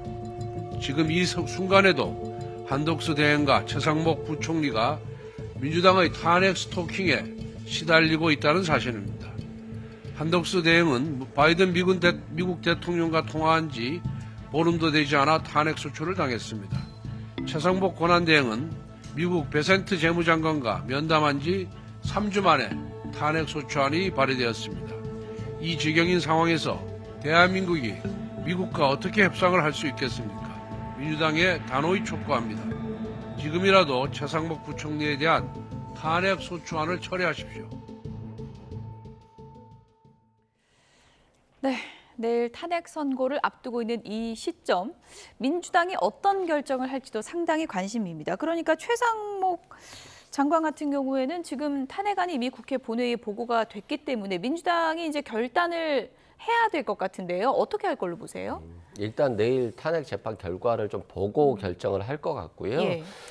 지금 실은 헌법재판소에서 8인이 위원으로 마흔여 재판관을 임명하지 않은 것은 위헌이다라고 판결했음에도 불구하고 한덕수 대행도 그리고 최상목 대행도 이렇게 이행하지 않는 것들은 중대한 헌법 위반이 되는 것이고요. 충분히 이제는 헌법재판소 결정이 나왔기 때문에 탄핵 사유가 됩니다. 그럼에도 불구하고 임명하지 않고 있어서 이러한 결정이 만약에 내일 탄핵 결정에 있어서 결과를 뒤집는 수단으로 사용된다라고 한다면 엄청난 국가적인 죄를 짓는 것이다라고 말씀드리고요. 두 번째는 최상목 대행은 정말 좀 염치가 없는 것 같아요. 지금 국민들이 엄청나게 힘들어가고 있고 외환 시장도 굉장히 어렵고 또 주식 시장도 어려워서 힘들고 있는데 본인은 그러한 고급 정보를 이용해서 미국 국채 투자해서 한국 경제가 나빠질 것을 예상하고 있다? 라고 하는 거, 외환 시장이 한국의 원화 가치가 절하될 것을 예상한다? 이건 정말로 좀 나쁘다. 그래서 위법적인 행위를 할 뿐만 아니라 도덕적으로도 굉장히 나쁜 행동을 하고 있다라고 말씀드립니다. 네, 그러니까 내일 결과에 따라 달라질 거라고 하셨는데 내일 결과에 따라서 어떻게 달라지는 겁니까? 예를 들어서 예. 이제 대통령에 대한 탄핵이 결정되면 예. 조기대선 과정이잖아요. 예. 그럼 조기대선 과정이고 한덕수 대행이 정말 대행으로서 조기대선 관리하고 또 미국과 관련해서 경제 문제도 이제 모든 걸 통할해야 되는데 경제부총리에 대해서 지금 2달을 못 기다려서 탄핵 소추하고 인용한다라고 한다면 비록 최상목 대행의 위헌 위법적인 행태가 중대하지만 국민들의 어떤 경제적인 민생을 위해서라도 기다릴 수밖에 없다라고 말씀드리는 겁니다. 예, 그러면 뭐 추후에 봐야겠지만 만약에 인용이 된다면 탄핵이 표결에 들어가진 않을 것 같다라고 네. 이제 예측은 하신다는 건데 어쨌든 지금 상황이 미국에서 상호관세 발표하고 이런 위중한 상황에 이런 탄핵을 논의하는 게 뭐 말이 되느냐 국민의힘에서는 또 이렇게 반발을 하고 있더라고요. 그래서 예. 그 국민의힘 같은 경우에는 국민 경제에 대한 테러 행위다 이런 얘기를 표현하고 있지 않습니까? 예. 실제로 지금 그 최상목 전 권한대행은 부총리 겸 기재부 장관으로서 대한민국 경제의 총살인탑 아니겠습니까? 이런 그 경제 정책, 외교 통상과 관련된 사실상 전쟁을 하는데 대한민국의 수장을 탄핵시켜가지고 공석을 만든다? 그게 정말 대한민국 경제에 대한 테러 행위가 아니면 도대체 무엇입니까? 그리고 사실 어떻게 보면 김 빠진 맥주 돼버렸지 않습니까? 나를 따르라라고 했다가 여기가 아닌가요? 뭐 이런 느낌 아니겠습니까? 실제로 윤석열 대통령에 대한 그 탄핵 소추와 관련된 결정 선고 기일을 바로 지정을 해버림으로써 사실상 그 한덕수 국무총리에 대한 것이나 아니면은 그 최권한 대행에 대한 이른바 쌍탄핵은 예. 힘을 잃은 것이나 마찬가지죠. 지난번 같은 경우에 어떻겠습니까? 최후 통첩을 하면서 내일 당장 탄핵 이렇게 얘기를 했다가 지금까지 머뭇하는 것은 결국 국민의 눈초리가 따갑다라는 것을 보이는 것 같은데요. 저는 이렇게 생각합니다. 탄핵이 기각된다 하더라도 제가 봤을 때 민주당은 그대로 탄핵을 이끌어갈 가능성이 오히려 더 높은 것이 아닌가. 결국 국민에 대한 어떤 그 민생 안전보다는 어떻게든 윤 대통령의 정부에 대한 어떤 정치적인 어떤 그 공세를 통해 가지고 윤석열 대통령 정부를 무력화시키려고 하는 그런 방점이 있다라고 보이고 그럴 징후는 벌써 나오지 않습니까? 박홍근 전 원내대표 같은 경우에는 탄핵하고 기각이 되면 재탄핵까지 하겠다 이런 상황이라고 한다고 하면 오히려 쌍탄핵 더 나갈 가능성도 지금으로서는 살아있지 않을까 생각합니다. 네, 어제 뭐 본회의에서 국민의힘의 박충건 의원이 마은혁 후보자에 대해서 뭐 공산주의자다 이렇게까지 얘기를 해서 상당히 좀 논란이 되게 되는데 마은혁 후보자 운명은 어떻게 되는 겁니까 지금? 마은혁 후보자의 운명은 본인 스스로 결정을 할 때다 이렇게 말씀드리고 싶습니다. 예. 이 정도의 논란이 되면은 스스로 그 후보자 측에서 거둬들이고 그리고 법원으로 돌아가셔가지고 본인의 판사직을 하면 됩니다. 사실 마은혁 재판관 같은 경우에는 그 노동 현장에서 열심히 일하시다 연세가 드셔서 사법시험을 공부했다 보니까 사실 지금은 지방법원 부장판사이십니다. 통상 헌법재판소 재판관은 고등법원 부장판사님 정도로 상당히 경력이 더 있는 분이 했는데 예. 지금 거둬들인다 하더라도 추후에 충분한 기회가 있는데 이렇게 논란을 일으키면서까지 굳이 지금 그 헌법재판관이 되기를 대기한다는 것은 스스로 어떻게 보면 한번 돌아보셔야 될 때다. 그렇기 때문에 정치권에서 결정하기보다는 예. 오히려 스스로 거취를 결정하는 것이 합당하다고 봅니다. 어쨌든 뭐 쌍탄핵 이 문제도 민주당에서 내일 탄핵 선고 결과에 따라서 숙고에 들어갈 것으로 보이는데요. 어제 뭐 큰 국회의원 선거는 아니었지만 재보선에서도 여야 성적표가 나왔습니다. 5곳에서 이제 기초단체장 재보선이 있었는데 어쨌든 뭐 민주당 입장에서는 만족할 만한 성적표였죠. 솔직히 뭐 만족이라는 표현을 쓰고 싶지는 않고요. 국민의힘이 4대1로 이겼던 지역에서 1대4로 바뀐 거잖아요. 국민의힘이 얼마나 나쁜 짓을 하고 있는가를 국민이 이제 심판했다라고 생각됩니다. 사실상 그 결과 자체도 부산교육감이라든가 거제시장 같은 경우도 졌거든요. 실은 국민의힘의 텃밭이잖아요. 그럼에도 졌다는 건 결국 저는 그 결과를 보면서 경북 김천만 이겼잖아요. 그래서 국민의힘이 영남당으로도 되는 걸 넘어서서 이제는 경북당으로 쪼그라들구나라고 하면서 저는 왜 국민의힘이 중도층으로 나오지 않고 계속 극우로 가는 길을 택할지 이것에 대해서 이제 좀 비판을 하고 싶고요. 또한 윤석열 대통령과 국민의힘 정부가 무능하다라고 국민들은 본 겁니다. 내란죄를 저질러도 사죄나 반성이 없잖아요. 이건 이제 무책임한 거고요. 너무 무능하잖아요. 그렇게 뭐 줄탄핵이라고 하면서 민주당을 공격하지만 자신들에 대해서 역풍이 민주당이 불질 않아요. 총선에서도 압승을 했죠. 이번 보궐선거도 압승을 했죠. 그럼 윤석열 대통령과 국민의힘은 너무 무능하다고 본 거예요. 그래서 줄탄핵이 아무리 있더라도 줄거부 때문에 발생한 것이라고 국민들은 생각하기 때문에 이런 결과가 나왔다고 보고요. 빨리 저는 국민의힘을 위해서 이런 말씀을 드리는 게 아니라 국민을 위해서 국민의힘이 빨리 정상으로 좀 돌아왔으면 좋겠다 이런 생각이 듭니다. 민주당이 압승을 거둔 선거긴 한데 이제 전남 담양군수 그 선거에서는 조국혁신당이 이제 가져가지 않았습니까? 또 이 대목은 민주당이 좀 뼈아픈 대목 아니냐 이런 또 시각도 있습니다. 저는 뼈아프기보다는 좀 뜻깊다라고 생각해요. 뜻깊은 겁니까? 호남은 항상 견제의식이 있는 것 같아요. 호남에서 민주당이 홀로 압승하는 것에 대해서 견제를 가지고 항상 민주당이 건전한 방향으로 변해야 된다는 거기 때문에 조국혁신당을 선택한다는 것은 호남이 민주당의 메시지예요. 지금 많은 지지를 민주당이 보내고 있지만 언제든지 철회할 수 있기 때문에 항상 긴장하고 조심하라 라고 하는 메시지다라고 생각됩니다. 중요한 메시지다. 그러나 좀 민주당 입장에서는 또 아쉬운 결과일 것 같긴 한데 어떻게 보십니까? 국민의힘은 겸허하게 받아들여야죠. 민심이 무섭구나. 사실 전 같은 경우에는 보수의 텃밭이라고 그 핵심이라고 할 수 있는 구미시에서도 민주당 그 출신 시장이 당선됐습니다. 아마 그런 비슷한 현상이 오늘 그 거제에서도 있었던 것 같은데요. 결국 이 상황 속에서 국민의힘은 원인이 뭔지를 밝히고 예방 주사를 맞았다라고 생각합니다. 내년 6월에 어떻게 보면 총 그 지방 선거가 있는데 미리 예방 주사를 받았기 때문에 그 원인이 뭔지 냉철하게 분석하는 그렇다고 한다고 하면은 내년에 있을 선거에 대비할 수가 있고요. 좀 전에 얘기하신 것처럼 담양 군수 선거에서도 그 조국 혁신당이 이긴 것은 이재명 민주당 대표에 대해서 호남에서도 비토 정서가 상당히 있구나 하는 것을 아마 그 민주당에서도 내부적으로 아마 체감한 그런 부분이 아닌가 싶은데요. 결국 이것이 하나의 민심의 작은 바로미터, 기준점이기 때문에 이제부터 싸움은 내일부터다. 저는 그렇게 봅니다. 어쨌든 선거 결과는 이제 민심의 그 회초리를 맞았다. 국민의힘이 이렇게 볼 수도 있는데 만약에 내일 뭐 인용되는 결과가 나온다면 또 조기 대선을 치러야 되기 때문에 이 부분을 또 국민의힘 지도부는 여러 가지 이제 해석을 할 것 같은데요. 오늘 아침 유인태 전 국회 사무총장이 이런 얘기를 하기도 했습니다. 들어보시죠. 총선도 그때 그쪽 그 후보로 뛰었던 사람들 그 51분 담화 때 아주 맥을 놨다는 거 아니에요. 어쩜 저럴 수가 있냐. 이번 대선을 치르는데 그 계속 그때도 그렇게 나서면 나설수록 민주당은 좋아하겠죠.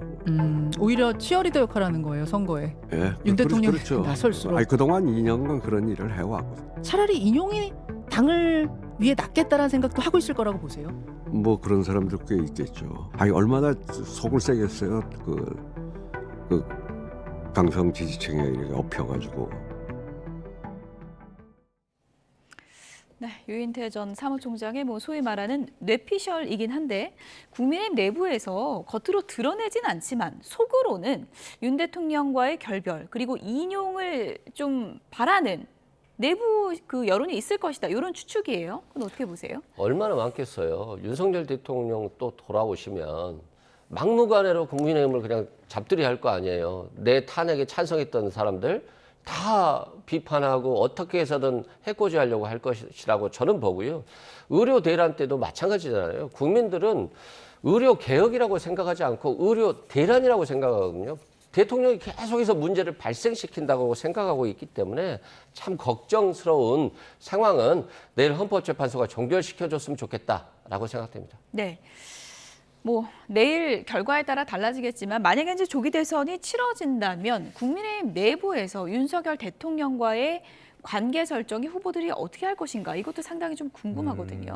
저는 윤석열 대통령은 어떻게 보면 피해자 서사가 있기 때문에 윤 대통령의 지지율을 이렇게까지 끌어들였던 많은 그 보수 국민들이 여전히 지지세가 강할 것이고 그렇다는 점에서 그것이 어떻게 보면 국민의힘의 딜레마가 될 수도 있다라고 하지만 오히려 국민의힘을 단단하게 뭉치는 그런 계기가 될 수 있기 때문에 탄핵이 기각되면은 당연히 윤 대통령이 다시 컴백하겠지만 인용된다 하더라도 백보 양보해서 인용된다 하더라도 윤석열 대통령 지지층은 강고하게 남아 있을 가능성, 그것을 통해서 보수 재건이 될 가능성 저는 오히려 높다고 봅니다. 끝으로 간략하게요.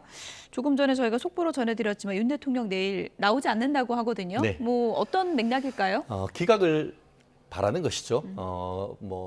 표면적으로는 그 안전이라든가 어떻게 보면 그 의전 이런 문제가 있겠지만 현실적으로 이 사건 심판 청구를 기각한다라는 순간 바로 대통령이 회복되고 그러면은 대통령이 가야 될 것은 헌법재판소가 아니고 대통령 관저에서 나와서 대통령 집무실로 가야 되는 겁니다. 그렇기 때문에 지금으로서는 윤 대통령이 현실적으로 출석하는 것보다는 관저에서 결과를 겸허히 기다리는 그런 모습을 볼 수 있지 않을까 싶습니다. 내일 결과에 따라서 윤석열 대통령이 어디로 갈지 이 시간쯤이면 확인할 수 있을 것 같습니다. 최진영 변호사, 이승훈 변호사 두 분이었습니다. 고맙습니다.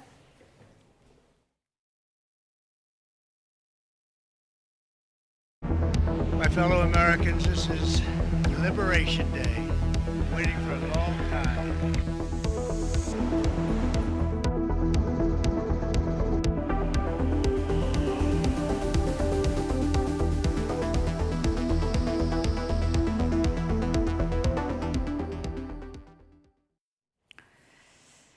트럼프 미국 대통령이 우리나라에 25% 상호관세를 부과했죠. 우리나라를 콕 집어서 불공정한 무역 관행이라고 지적했는데요. 미국 자동차를 수입하지 않고 또 미국 쌀에도 높은 관세를 매기고 있다며 불만을 드러냈습니다. 워싱턴에서 권준기 특파원입니다. 트럼프 대통령은 미국 자동차가 진출하기 어려운 대표적인 나라로 한국을 지목했습니다. 비관세 장벽으로 미국 자동차 수입을 막고 있다며 무역에 관한 한 적보다 우방이 더 나쁘다고 주장했습니다. 81% of the cars in South Korea are made in South Korea. 94% of the cars in Japan are made in Japan. In many cases, the friend is worse than the foe in terms of trade. 미국 쌀 수입에 대해서도 일본, 중국과 함께 한국을 문제 국가로 거론했습니다. FTA 협상으로 40만 톤 이상 수입 물량에만 매기는 관세를 문제 삼은 겁니다. South Korea charges 50, actually they charge different from 50% to 513%, and Japan, our friend, charges us 700%, but that's because they don't want us selling rice and other things. 최악국가 명단에는 중국이 맨 위에 한국은 7번째로 들어갔습니다. 차트 설명에서 한국을 따로 언급하진 않았지만 대표적인 문제 국가란 점을 분명히 한 겁니다. 일본은 매우 터프하다고 표현했습니다. Japan, very, very tough, great people. And again, I don't blame the people for doing it. I think they're very smart in doing it. I blame the people that sat right in that Oval Office. 트럼프 대통령 발표에 앞선 사전 브리핑에서도 미국 고위 당국자는 한국 관세가 미국의 4배라고 거듭 말하며 잘못된 주장을 바로잡지 않았습니다. 워싱턴에서 YTN 권중입니다. 네, 상호관세 충격에 우리 증시가 2% 이상 하락한 채 출발했습니다. 코스피는 2.73% 내린 2,437.43으로 코스닥 지수는 2.06% 내린 670.75로 장을 시작했습니다. 코스피는 이틀 만에 다시 2,500선 아래로 내려갔고 코스닥 지수는 670선 초반까지 밀려났습니다. 현재는 낙폭을 만회해서 코스피는 1%, 코스닥 지수는 0.5% 정도 하락한 상태입니다. 삼성전자와 SK하이닉스, 현대차 등 시가총액 상위 종목 대부분 줄줄이 하락하고 있습니다. 네, 외환시장에도 큰 후폭풍이 일고 있는데요. 최상목 경제부총리는 오늘 아침 거시경제 금융현안 간담회 F4 회를 열고 지나친 시장 변동성이 보인다면 모든 시장 안정 조치를 취할 것이라고 밝혔습니다. 들어보시죠. 시장 변동성이 과도하게 확대될 경우에는 상황별 대응 계획에 따라 가용한 모든 시장 안정 조치를 즉각 시행하겠습니다. 우리 경제에 미치는 피해가 최소화되도록 대미 협상에 범정부적 노력을 집중하고 경제안보 전략 TF 등을 통해 민간이 함께 최선의 대응 전략을 마련하겠습니다. 산업 경쟁력 강화 관계장관 회의를 통해 자동차 등 피해 예상 업종별 지원, 조선 RG 공급 확대 등 상호 관세 대응을 위한 세부 지원 방안을 순차적으로 발표하겠습니다.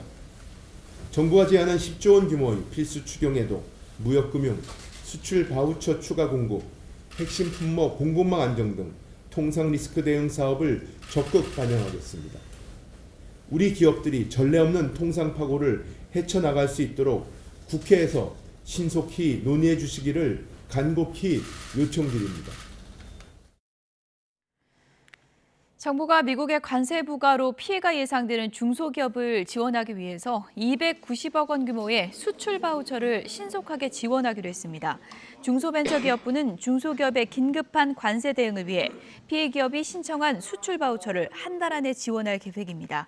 이와 함께 관세청과 협력 체계를 꾸려 원산지 증명과 품목 분류 등 수출 중소기업에 필요한 관세 정보를 제공할 계획입니다. 대한상공회의소는 미국의 상호관세 조치에 대해서 중대한 조치라는 점에서 그 영향을 예의주시할 필요가 있다고 밝혔습니다. 대한상의는 논평을 내고 미국의 상호관세 정책은 한미 양국 간 무역뿐 아니라 세계 통상 질서에 큰 변화를 불러올 수 있다며 이같이 전했습니다. 이어 양국의 신뢰를 바탕으로 정부 간의 긴밀한 소통과 정책 조율이 이루어지길 기대한다며 산업계 목소리가 충분히 반영될 수 있도록 노력하겠다고 덧붙였습니다.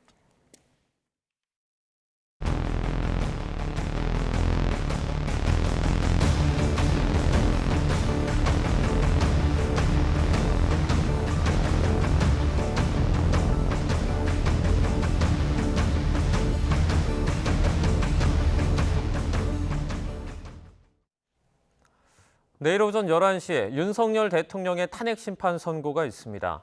노무현 박근혜 전 대통령 때처럼 방송으로 생중계되는데요. 역대 대통령 때는 판결 선고에만 20여 분이 걸렸는데 이번엔 어떨지 김혜은 기자가 정리했습니다.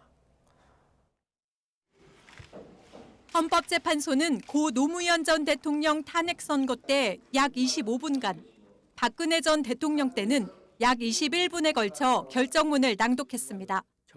노 전 대통령의 탄핵 결정문은 61쪽, 박 전 대통령은 89쪽에 이르렀습니다. 모두 선고 요지를 먼저 읽고 주문을 마지막에 낭독했는데 노 전 대통령 당시에는 재판관들의 소수 의견을 공개하는 규정 자체가 없었고 박 전 대통령 당시에는 전원일치로 탄핵이 인용됐습니다.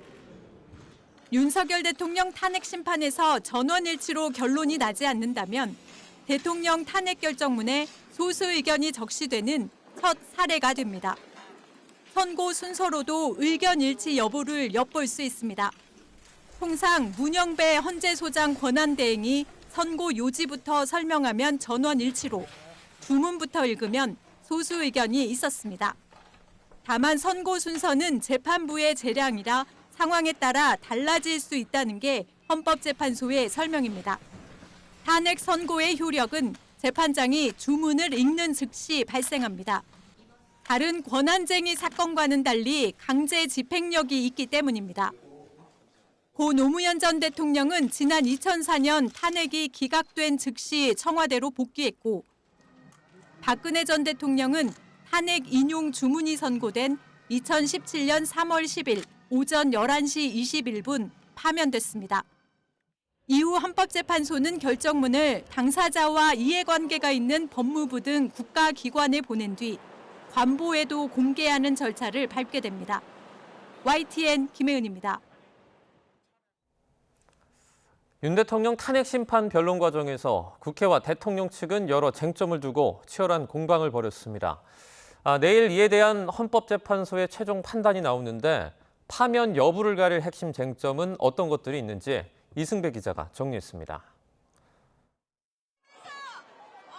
첫 번째 쟁점은 지난해 12.3 비상계엄의 실체적, 절차적 적법성입니다.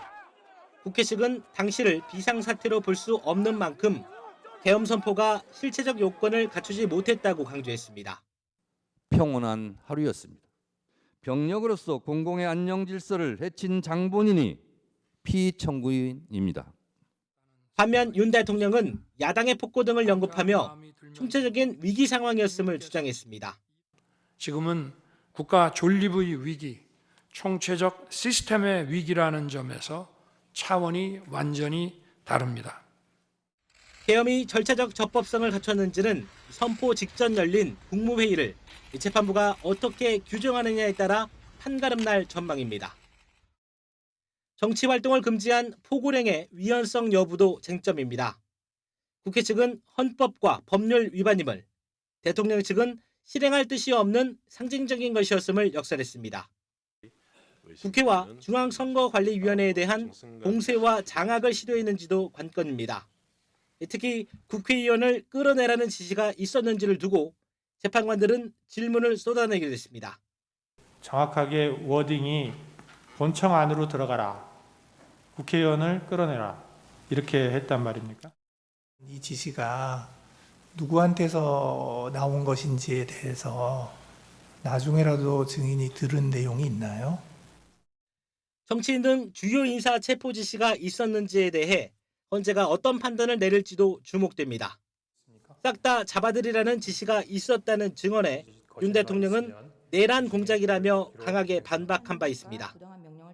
공방이 오갔던 쟁점들에 대한 헌재 최종 판단은 윤 대통령 파면 여부와 직결될 가능성이 큽니다. YTN 이승매입니다. 이제 선고만을 남겨둔 윤 대통령의 탄핵 심판. 헌법재판관들이 어떤 부분에 집중하고 있는지 그동안의 질문을 보면 알 수 있을 텐데요. 11차례에 걸쳐 진행이 된 변론기일에서 헌법재판관들은 계엄을 통해 이 국회 활동을 방해하려 했느냐를 가장 집중적으로 살펴봤습니다. 윤혜리 기자입니다. 윤석열 대통령의 탄핵 여부는 국회 활동 방해에 대한 판단에 달렸다고 해도 과언이 아닙니다. 헌법재판관들은 특히 윤 대통령이 국회에 모인 의원들을 끌어내라는 지시를 했는지 집중적으로 캐물었습니다. 본인께서는 이진우 수방사령관, 곽종건 특전사령관에게 계엄 선포 후 계엄 해제 결의를 위해 국회에 모인 국회의원들을 끌어내라고 지시한 적이 있으십니까? 없습니다. 네. 윤 대통령 본인이 부인하자 이후 출석한 주요 군 관계자에게도 비슷한 질문을 던지며 사실 확인에 집중했습니다. 국회 안으로 들어가서 의사당 안에 있는 사람 데리고 나와라 이렇게 얘기했습니까? 그런데 그 지시 내용 중에 국회의원을 끌어내라 라고 하는 지시도 있었다. 이런 얘기는 혹시 나중에 전달 못 받았나요? 체포 명단에 들었다는 인물 가운데 하나인 홍장원 전 국정원 차장에게는 메모 내용을 자세히 물으며 신빙성 확인에 힘을 쏟기도 했습니다. 또 계엄 선포가 적법한 절차를 거친 것인지 확인하고자 다수 질문을 던졌습니다. 지금 이 사건 비상계엄 전에 대통령실에서 있었던 그 회의가 있잖아요. 그 회의에 대해서 증인은 수사기관이나 아니면 국회에서 간담회 정도로 본다 이렇게 말씀하신 적은 있으시죠? 하지만 재판관들은 윤 대통령이 계엄 이후로 내세웠던 중국 영계 간첩이나 야당의 예산 삭감 관련 질문은 던지지 않았습니다. YTN 윤혜리입니다. 윤 대통령은 현직 대통령 신분으로는 헌정사상 최초로 수사를 받기도 했습니다. 하지만 체포부터 구속, 기소에 이어 석방까지 모든 과정이 논란의 연속이었습니다. 김웅래 기자입니다. 윤 대통령을 정점으로 하는 내란 수사는 검찰과 경찰, 공수처가 동시에 뛰어들며 초반부터 난전이었습니다. 관계자 소환이나 영장 청구부터 윤 대통령에 대한 소환 통보까지 앞다퉈 이뤄졌습니다. 공수처가 사건을 넘겨받으며 경쟁은 일단락됐지만 신병 확보 과정에서도 논란은 이어졌습니다. 체포영장 집행에 나선 공수처가 경호처 저항에 5시간 만에 빈손으로 철수하면서 빈축을 샀고 아예 집행 업무를 경찰에 넘긴다고 발표했다가 거부당하자 철회하는 총극도 빚어졌습니다. 구속 과정에서는 서부지법 폭동 사태로 130여 명이 입건됐고 80여 명이 구속됐습니다. 어렵사리 신병을 확보했지만 정작 윤 대통령이 계속 조사를 거부해 공수처는 별다른 성과 없이 사건을 검찰에 넘겨야 했습니다. 기소 여부를 결정해야 하는 검찰이 추가 수사를 하는 것이 사건의 진상규명을 위해 효율적이라고 판단하여 검찰은 사건을 넘겨받은 지 사흘 만에 조사 한 번 못하고 윤 대통령을 기소해야 했습니다. 법원이 보안 수사권을 인정할 수 없다며 구속기간 연장 신청을 이례적으로 불허했기 때문입니다. 이렇게 수사 경쟁과 절차 규정 공백으로 골마온 여러 문제는 법원이 구속기간 만기 등을 이유로 윤 대통령 구속 취소를 인용하면서 터져나왔습니다. 여기에 검찰이 내부 이견까지 노출해가며 불복을 포기하고 윤 대통령 석방을 결정하자 봐주기 의혹이 불거지며 심우정 검찰총장에 대한 야권의 사퇴 요구로까지 이어졌습니다. 여러 의견을 종합해서 적법 절차의 원칙에 따라서 소신껏 결정을 내린 것인데 그것이 사퇴 또는 탄핵의 사유가 된다고는 생각하지 않습니다. 사상 초유의 현직 대통령 수사는 변곡점마다 각종 논란만 나온 가운데 일각에서는 향후 공소 유지가 가능할지에 대한 의문마저 제기되고 있습니다. YTN 김웅래입니다. 비상계엄 사태와 탄핵 전국소, 각지에서 찬반 집회가 벌어지는 가운데 서로를 인정하지 않는 극한 대립이 이어지고 있습니다. 점점 커져왔던 이념 갈등이 탄핵 사태를 계기로 극에 달했다는 평가인데 이제는 사회통합 방안을 고민해야 한다는 지적입니다. 양동훈 기자입니다. 윤석열 대통령의 비상계엄 선포와 탄핵 소추, 체포와 구속, 기소에 이르기까지 거리의 갈등은 점점 격해졌습니다. 여의도에 모인 시민이 윤 대통령 탄핵을 외치는 동안 광화문에서는 탄핵 반대 목소리가 터져나왔습니다. 윤석열을 탄핵하라! 윤석열을 탄핵하라!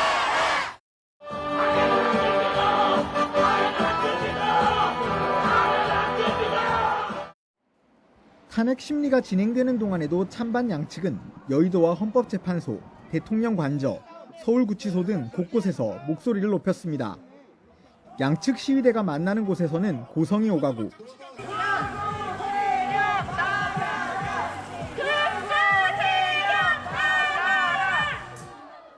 때로는 몸싸움이 벌어졌습니다. 이미 계엄 사태 이전에 진행된 조사에서도 국민이 느낀 사회 갈등 정도가 관련 조사를 시작한 이후 가장 높게 나타났는데 특히 제일 심각하게 여긴 갈등으로 진보와 보수 사이 갈등이 꼽혔습니다. 갈등을 부추기는 정치권의 행태와 극단화된 유튜브 환경 등의 영향으로 해석되는데 계엄 사태와 탄핵 국면을 거치며 이념 갈등이 폭력적인 방식으로 나타나는 등 극에 달했다는 평가입니다. 단순한 견해 차이를 넘어 상대를 적대시하고 혐오하는 수준에 이르렀다는 진단과 함께 이런 상황이 계속되면 회복이 어려울 거라는 시각도 있습니다. 이념적으로 생각이 갈라지는 거는 대화를 통해서 극복이 돼요. 감정적으로 싫어하기 시작하잖아요. 그러면 그거는 극복이 안 돼요. 민주주의가 위기가 오고 공동체가 붕괴될 수 있죠. 탄핵 심판 결과를 두고 진영 간 충돌 우려가 커지는 가운데 이제는 사회 통합과 안정 방안에 대한 고민이 절실하다는 지적입니다. YTN 양동훈입니다. 네, 하루 남은 윤 대통령 탄핵 심판 선고 이와 관련해서 전문가와 좀 짚어보겠습니다. 양지민 변호사 나와 있습니다. 어서 오세요. 안녕하세요. 네, 윤석열 대통령 내일 직접 출석할 것인지 관심사였는데 이제 변호인 측에서 내일 나오진 않는다 이렇게 입장을 밝혔습니다. 뭐 어떤 배경이라고 봐야 될까요? 아무래도 경호상의 문제가 좀 우려가 됐을 수 있겠습니다. 이 일대가 내일 굉장히 혼잡할 것으로 예상이 되고 경찰에서도 가포 발령을 내릴 정도로 정말 모든 인력이 총동원해서 안전에 만전을 기하고 있는 그런 상황이거든요. 그런데 대통령이 인근에 등장을 했다라는 것만으로도 이 집회라든지 주변에 있는 사람들에게 굉장히 큰 감정적인 동요를 불러올 수 있겠고 그러다 보니까 경호상의 문제가 발생할 수도 있고 아니면 대통령의 경호 문제가 아니더라도 주변 시민들의 안전이 좀 위해가 될 가능성이 있기 때문에 이러한 결정을 한 것으로 보입니다. 윤 대통령 탄핵 심판 평결 절차가 이제 마무리됐다라는 보도가 나왔는데 오늘도 평일을 열었다 그래요? 좀 뭐 변수가 남아 있는 겁니까?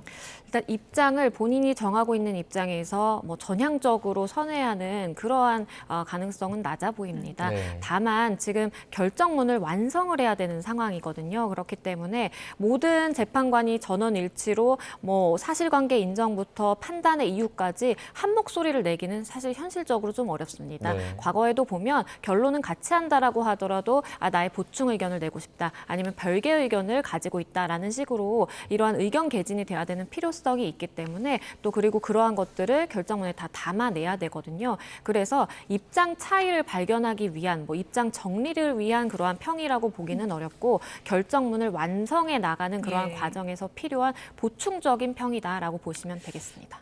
역사에 남을 결정문이기 때문에 문구 하나하나도 신중하게 다듬지 않을까 싶은데 그럼 마지막에 사인하는 건 내일 오전인가요? 그럴 것으로 보입니다. 그러니까 아직까지도 물론 평결이 있었다라고 지금 전해지고는 있는데 그 이후에 말씀드린 그러한 보충 의견, 별개 의견을 또 문서화해서 담아내는 그 작업이 필요한 것이고 최종 이것이 우리가 완성본이다라고 한다면 그것을 재판관들이 공유를 하면서 혹시나 본인의 의사와 조금은 다르게 기재된 사항은 없는지 면밀하게 살피게 됩니다. 그리고 다 살펴서 각자 재판관들이 이거는 내 의견이 맞다 이렇게 하자라고 합의가 되면 최종적으로 선고 직전에 서명을 해서 선고문이 완성이 될 것으로 보입니다. 네.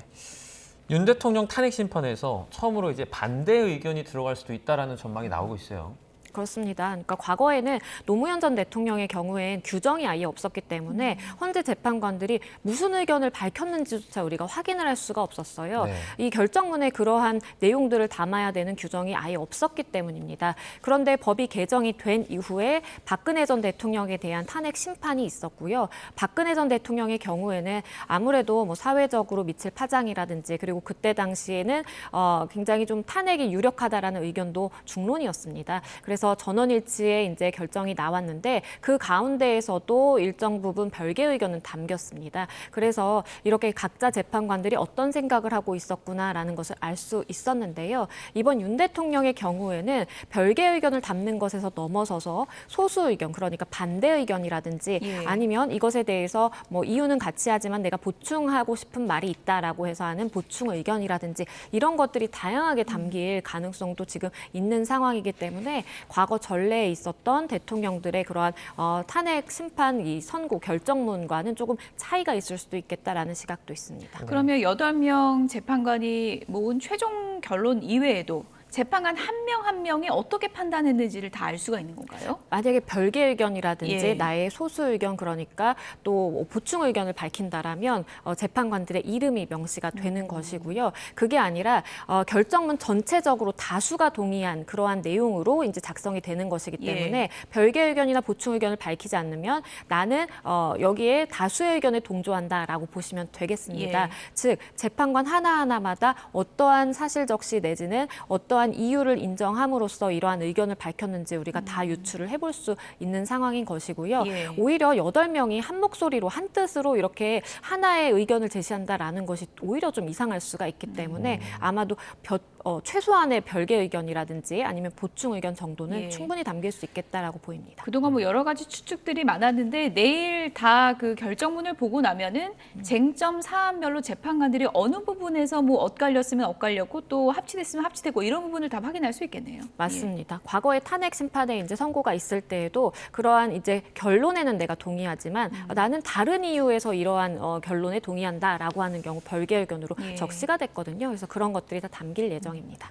만약에 의견이 나누게 될 경우에 실제 어떤 재판관이 캐스팅 보트가 될 거다라는 좀 물망에 오르는 인물들이 있잖아요. 그렇죠. 그러니까 이것도 보는 시각마다 조금 다르게 보는 것 같아요. 그러니까 네. 정치적인 성향으로 재판관들을 분류해서 본다라면 예. 뭐 진보 누구 아니면 이 보수 누구 이렇게 해놓고 중도 성향으로 분류가 되는 이 김영두, 정정미 재판관이 결국에는 중간에서 중심을 잡고 어떠한 캐스팅 보트 역할을 할 것이다라는 시각도 존재를 하는 것이고요. 네. 그게 아니라 한덕수 총리의 그러한 탄핵 심판 결과를 보면 일부 각하 의견을 밝힌 재판관들이 있기 때문에 이러한 재판관들은 이런 절차적인 하자에 굉장히 민감한 성향을 가지고 있는 재판관이다라고 본다면 윤 대통령 탄핵 심판에서도 역시 절차적인 문제에 집중할 가능성이 있겠고 그러면 진보 성향의 판사들이 인용 의견을 내면 결국에는 또 그 중심을 잡을 만한 사람이 뭐 김복형 재판관이다라는 또 이야기도 있고요. 또 다른 시각은 김영두 재판관이 실제로 재판을 주재하면서 가장 많은 질문을 던지고 가장 많은 시간을 할애했던 재판관입니다. 네. 그렇기 때문에 김영두 재판관이 결국에는 중심에 서서 캐스팅보트 역할을 할 것이다라는 시각도 있습니다.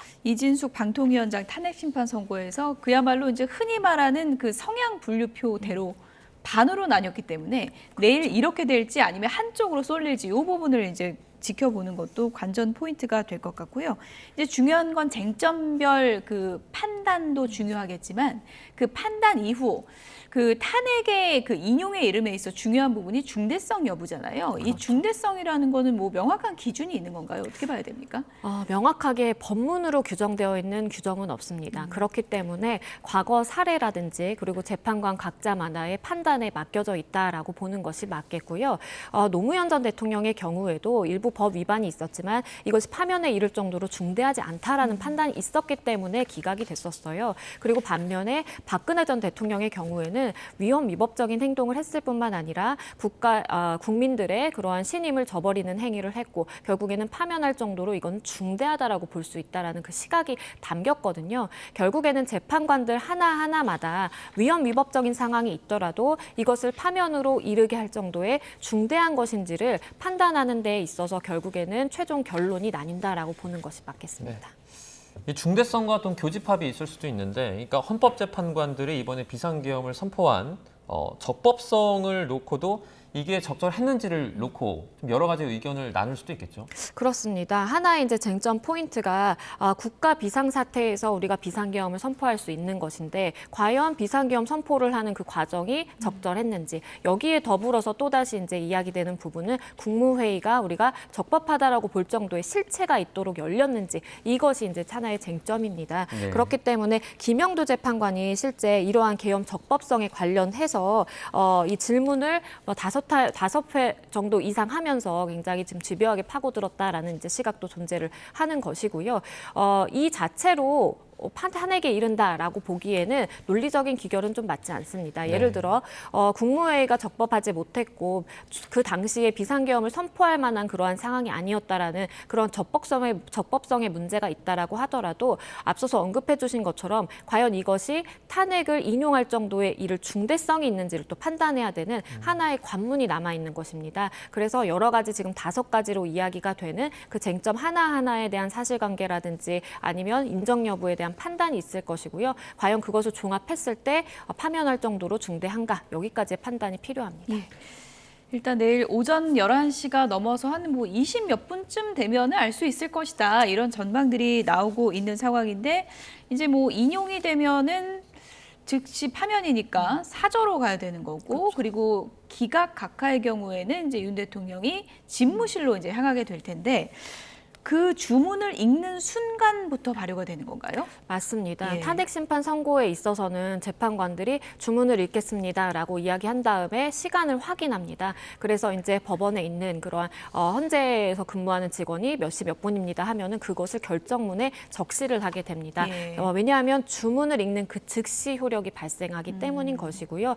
윤 대통령의 경우에도 마찬가지로 예. 주문을 앞쪽에 읽을지 아니면 마지막에 읽을지 이 부분도 하나의 관심의 포인트. 포인트기는 한데요. 주문을 낭독을 하는 순간 그 즉시 효력이 발효가 되는 것이고 만약에 인용이 된다면 관저에서도 퇴거의 의무가 있는 것이고 조기 대선 국면으로 접어든다라고 보는 것이 맞겠고 그리고 반대로 기각이나 각하가 된다라고 한다면 그 즉시 직무로 복귀를 해서 대통령으로서의 활동을 이어갈 수 있습니다. 이 주문이라는 게 그러니까 결정문에 들어가는 거죠? 그렇습니다. 네. 결정문에 들어가는 것이고요. 일반 법원에서 판단하는 이 판결문과 마찬가지로 주문, 그러니까 어떠한 결론을 내렸다라는 것이고 그러한 이유를 쭉 설시를 하게 되는 것입니다. 네. 그래서 주문에 따라서 판단이 바뀌는 것이기 때문에 주문을 읽는 즉시 효력이 생깁니다. 네. 결정문 안에 주문, 또 뭐 선고 요지, 만약에 반대 의견이 있으면 별도 의견이나 반대 의견, 또 어떤 게 들어갑니까? 그러니까 일반적으로 헌재에서 이야기하는 그 소수 의견에는요. 반대 의견, 별개 의견, 보충 의견이 있습니다. 네. 반대 의견이라는 것은 만약에 인용이라면 내가 기각 의사가 있을 때, 기각의 의지가 있을 때 그때에는 이제 반대로 분류되는 것이고 즉 다수의 의견과 반대되는 것이 반대 의견인 것이고요. 별개 의견은 인용이든 기각이든 결론에는 나는 동의를 하지만 그러한 법리적으로 인정되는 그러한 논리 전개 과정에 대해서 나는 동의하지 않고 나만의 별개 의견 을 가지고 있다라는 것입니다. 그리고 보충 의견이라는 것은요. 결론과 이유에도 내가 동의를 하지만 나는 나만이 생각한 또 다른 이유도 있다라고 해서 그것을 보충하겠다라고 담는 의견입니다. 그래서 이러한 소수 의견을 일반적으로 결정문에 담습니다. 주문이 뭐 내일 어느 정도 그 시간대에 나올지 그것도 이제 촉각을 곤두세우고 많은 분들이 이제 듣고 있을 텐데 이제 인용이 되면 이제 파면이 되는 거고 그것이 이제 야권에서 바라는 시나리오고요. 여권에서는 이제 각하 가능성도 지금 전망을 하고 있는데 각하가 될 경우에 야권에서 뭐 재탄핵할 수 있다 이런 시나리오도 거론되고 있거든요. 맞습니다. 어떻습니까? 각하가 되면은 다시 탄핵안을 올릴 수 있는 거예요? 맞습니다. 그러니까 각하가 된다라고 한다면 본안 판단에 이르기 전에 절차적으로 문제가 있어서 아예 본안 판단을 받지 못한 것이거든요. 그렇기 때문에 각하인 경우에는 다시 동일한 이유로 탄핵 소추가 가능한 것이고 다만 지금 야권에서 이야기를 하는 것은 혹시나 기각이 나온다라고 하더라도 윤 대통령을 탄핵 소추하기 위한 이유들은 여러 가지가 있다. 그렇기 때문에 또 다른 이번과 동일한 사안이 아니라 다른 이유를 들어서 탄핵 소추는 또 가능한 부분이 그러니까 있거든요. 같은 사안으로는 안 되는 거죠? 기각일 경우는? 맞습니다. 같은 사안으로 계속해서 탄핵 심판을 이제 소추하는 것은 안 되기 때문에 또 다른 이유를 들 수 있다 내지는 각하되면 동일한 이유로 또 재탄핵을 할 수 있는 것 아니냐라는 이야기도 나옵니다. 각하나 기각이 됐다고 가정을 했을 때 그러면 그 상황에서 이제 시간이 지나서 4월 18일 되면 2명의 헌법재판관이 임기가 만료되지 않습니까? 그러면 다시 재판을 하려면 윤 대통령이 그 2명을 다시 임명하게 되기 때문에 사실 어떻게 보면 결과가 좀 많이 달라질 수도 있는 부분 아닙니까? 그렇습니다. 그래서 법적으로 보기에는 이런 여러 가지 복잡한 다양한 변수들이 얽혀 있는 상황이기 때문에 그러한 실효성에 대해서는 굉장히 좀 의문이 제기되는 게 사실이에요. 근데 그렇지만 이러한 재탄핵의 이야기도 나오고 하는 것이 결국에는 정치적인 이제 메시지다라고 보이고요. 정치적인 메시지인 만큼 윤 대통령이 만약에 뭐 헌재 재판관 2명을 공석이 됐는데 임명하지 않는다라는 것에 대해서도 또다시 권한쟁의 심판을 청구한다라든지 이런 지금까지 반복되어 왔던 여러 가지 권한쟁의 심판, 탄핵, 소추 이런 것들이 또다시 반복될 가능성이 사실 여전히 남아 있습니다. 네, 어떤 결과가 되든 뭐 소요 사태 우려도 지금 큰 상황이고 경찰도 지금 비상근무를 서고 있는 상황에서 어쨌든 뭐 경찰관은 폭행할 경우 뭐 이럴 때 엄정하게 처벌하겠다 이런 입장을 밝힌 상황이니까요. 큰 혼란이 좀 없었으면 좋겠습니다. 저희가 뭐 3분 정도 남았는데 다른 얘기를 좀 잠시 좀 해봐야 될 것 같은데요. 도이치모터스 주가 조작 사건이요. 권오수 전 회장하고 전수들에게 유죄가 이제 확정된 거잖아요. 그렇습니다. 어떤 판결이라고 보세요? 2심 판단이 그대로 인정이 된 겁니다. 사실 1심에서는 기소됐던 9명 중에 7명만 유죄로 인정이 됐는데 2심에 들어가면서 9명 전원 유죄 판단이 나왔거든요. 권오수 전 회장의 경우에도 징역 3년, 집행유예 4년이 그대로 인정이 됐습니다. 그것을 해석을 해보자면 대법원이 보기에 항소심이 판단한 부분에 대해서 법리 오인이라든지 아니면 양형 부당이라든지 이런 것들이 없고 그렇기 때문에 김건희 여사와 또다시 이야기가 이어져서 혹시나 재수사라든지 이어질 가능성이 있어 보입니다. 네, 당시에 전주 손모 씨라는 사람이 등장을 했었는데 김건희 여사와 좀 유사한 역할을 했던 인물로 전해집니다. 그런데 방조 혐의가 적용이 됐어요. 그렇죠. 1심에서는 이 손모 씨의 경우에 원래 무죄였어요. 네. 그런데 2심에 들어서서 검찰이 예비적 공소사실을 추가하면서 그러니까 방조라는 공소사실을 추가했습니다. 그러면서 유죄 판단이 이제 나오게 된 것이고요. 손모 씨의 경우에는 역시 이제 집행유예 형을 선고를 받았는데 김건희 여사와 유사한 지위다라는 이야기가 나오다 보니까 그러면 재수사해야 되는 것 아니냐라는 목소리도 나오고요. 실제 김건희 여사에 대해서 고발을 했던 최강욱 전 의원이 이러한 무혐의 처분에 대해서 이 항고를 한 상황이에요. 그래서 지금 서울고검에서 검토를 하고 있는 상황이고 서울고검이 결국 재수사 여부에 따라서 의견을 발표하게 될 것으로 보입니다. 예. 어쨌든 뭐 돈줄로 이제 지목되는 이제 손모 씨 혐의가 이제 인정된 것인데 앞서서 이제 김건희 여사도 언급을 해주셨는데 재수사 여부에 직접적으로 어떤 좀 논리적인 연관성이 있는 건가요? 그러니까 지금 일단은 검찰이 김건희 여사가 시세 조종 사실에 대해서 알고 계좌를 빌려줬다라는 그러한 뚜렷한 증거가 없기 때문에 무혐의 처분을 한다라고 당시에 작년 10월에 밝혔어요. 예. 반면에 손모 씨의 경우에는 이 주가 조작 일당들과 주고받은 문자 메시지라는 정확한 객관적인 증거가 있었거든요. 그래서 결국에는 객관적인 증거 유무에 따라서 좀 판단이 갈릴 가능성이 있어 보이고요. 말씀드린 것처럼 이러한 검찰의 무혐의 처분에 대해서 고발인이 굉장히 반발하고 있는 상황이기 때문에 일단은 들여다보고 있는 그런 상황입니다. 네, 그래서 가장 관심인 게 그 김건희 여사가 이번 이런 정황을 가지고 재수사를 받을 건지 여부거든요. 어떻게 보세요?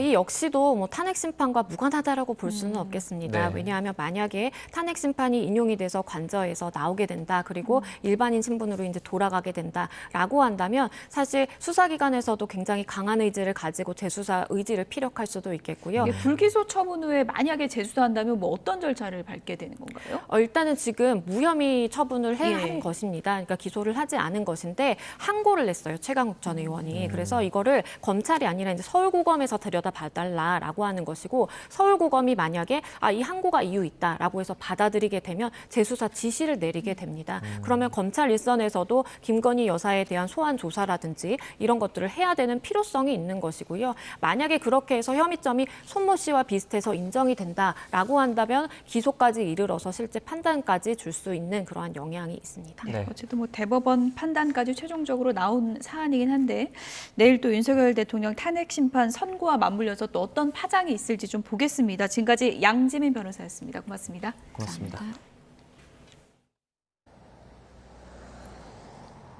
오늘은 따스한 햇살 아래 기온이 빠르게 오르고 있습니다. 현재 서울 기온은 15.4도로 따뜻함이 감돌고 있는데요. 화창한 봄 날씨에 제 뒤로 보시는 것처럼 매화와 개나리는 활짝 피어 있고요. 벚꽃들도 하나둘씩 꽃망울을 터뜨리고 있습니다. 시민들은 봄꽃을 보면서 사진을 찍는 등 즐거운 한때를 보내고 있는 모습입니다.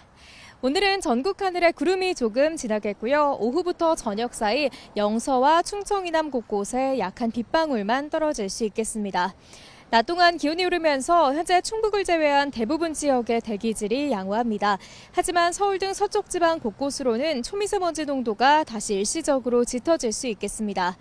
한편 경북 내륙과 제주도 남부에는 여전히 건조특보가 남아있는 가운데 특보가 해제된 그 밖의 지역에서도 바람이 다소 강하게 불면서 대기가 점차 메마르겠습니다. 계속해서 불씨 관리 잘해주시기 바랍니다. 자세한 지역별 낮 기온 살펴보면 서울과 대구, 광주 모두 17도까지 올라 따뜻하겠지만 일교차가 크게 나겠습니다. 하지만 주말이자 식목일인 모레에는 전국에 한 차례 비 소식이 있고요. 비와 함께 반짝 찬바람이 불겠습니다. 요즘 아침과 낮과 밤의 기온차가 10도 안팎까지 크게 벌어지고 있습니다. 면역력이 떨어지기 쉬운 날씨니까요. 옷차림과 건강관리에 유의해 주시기 바랍니다. 지금까지 YTN 윤수빈입니다. 뉴스나우 오늘 순서는 여기서 마치겠습니다. 내일도 생생한 뉴스로 찾아뵙겠습니다. 여러분 고맙습니다.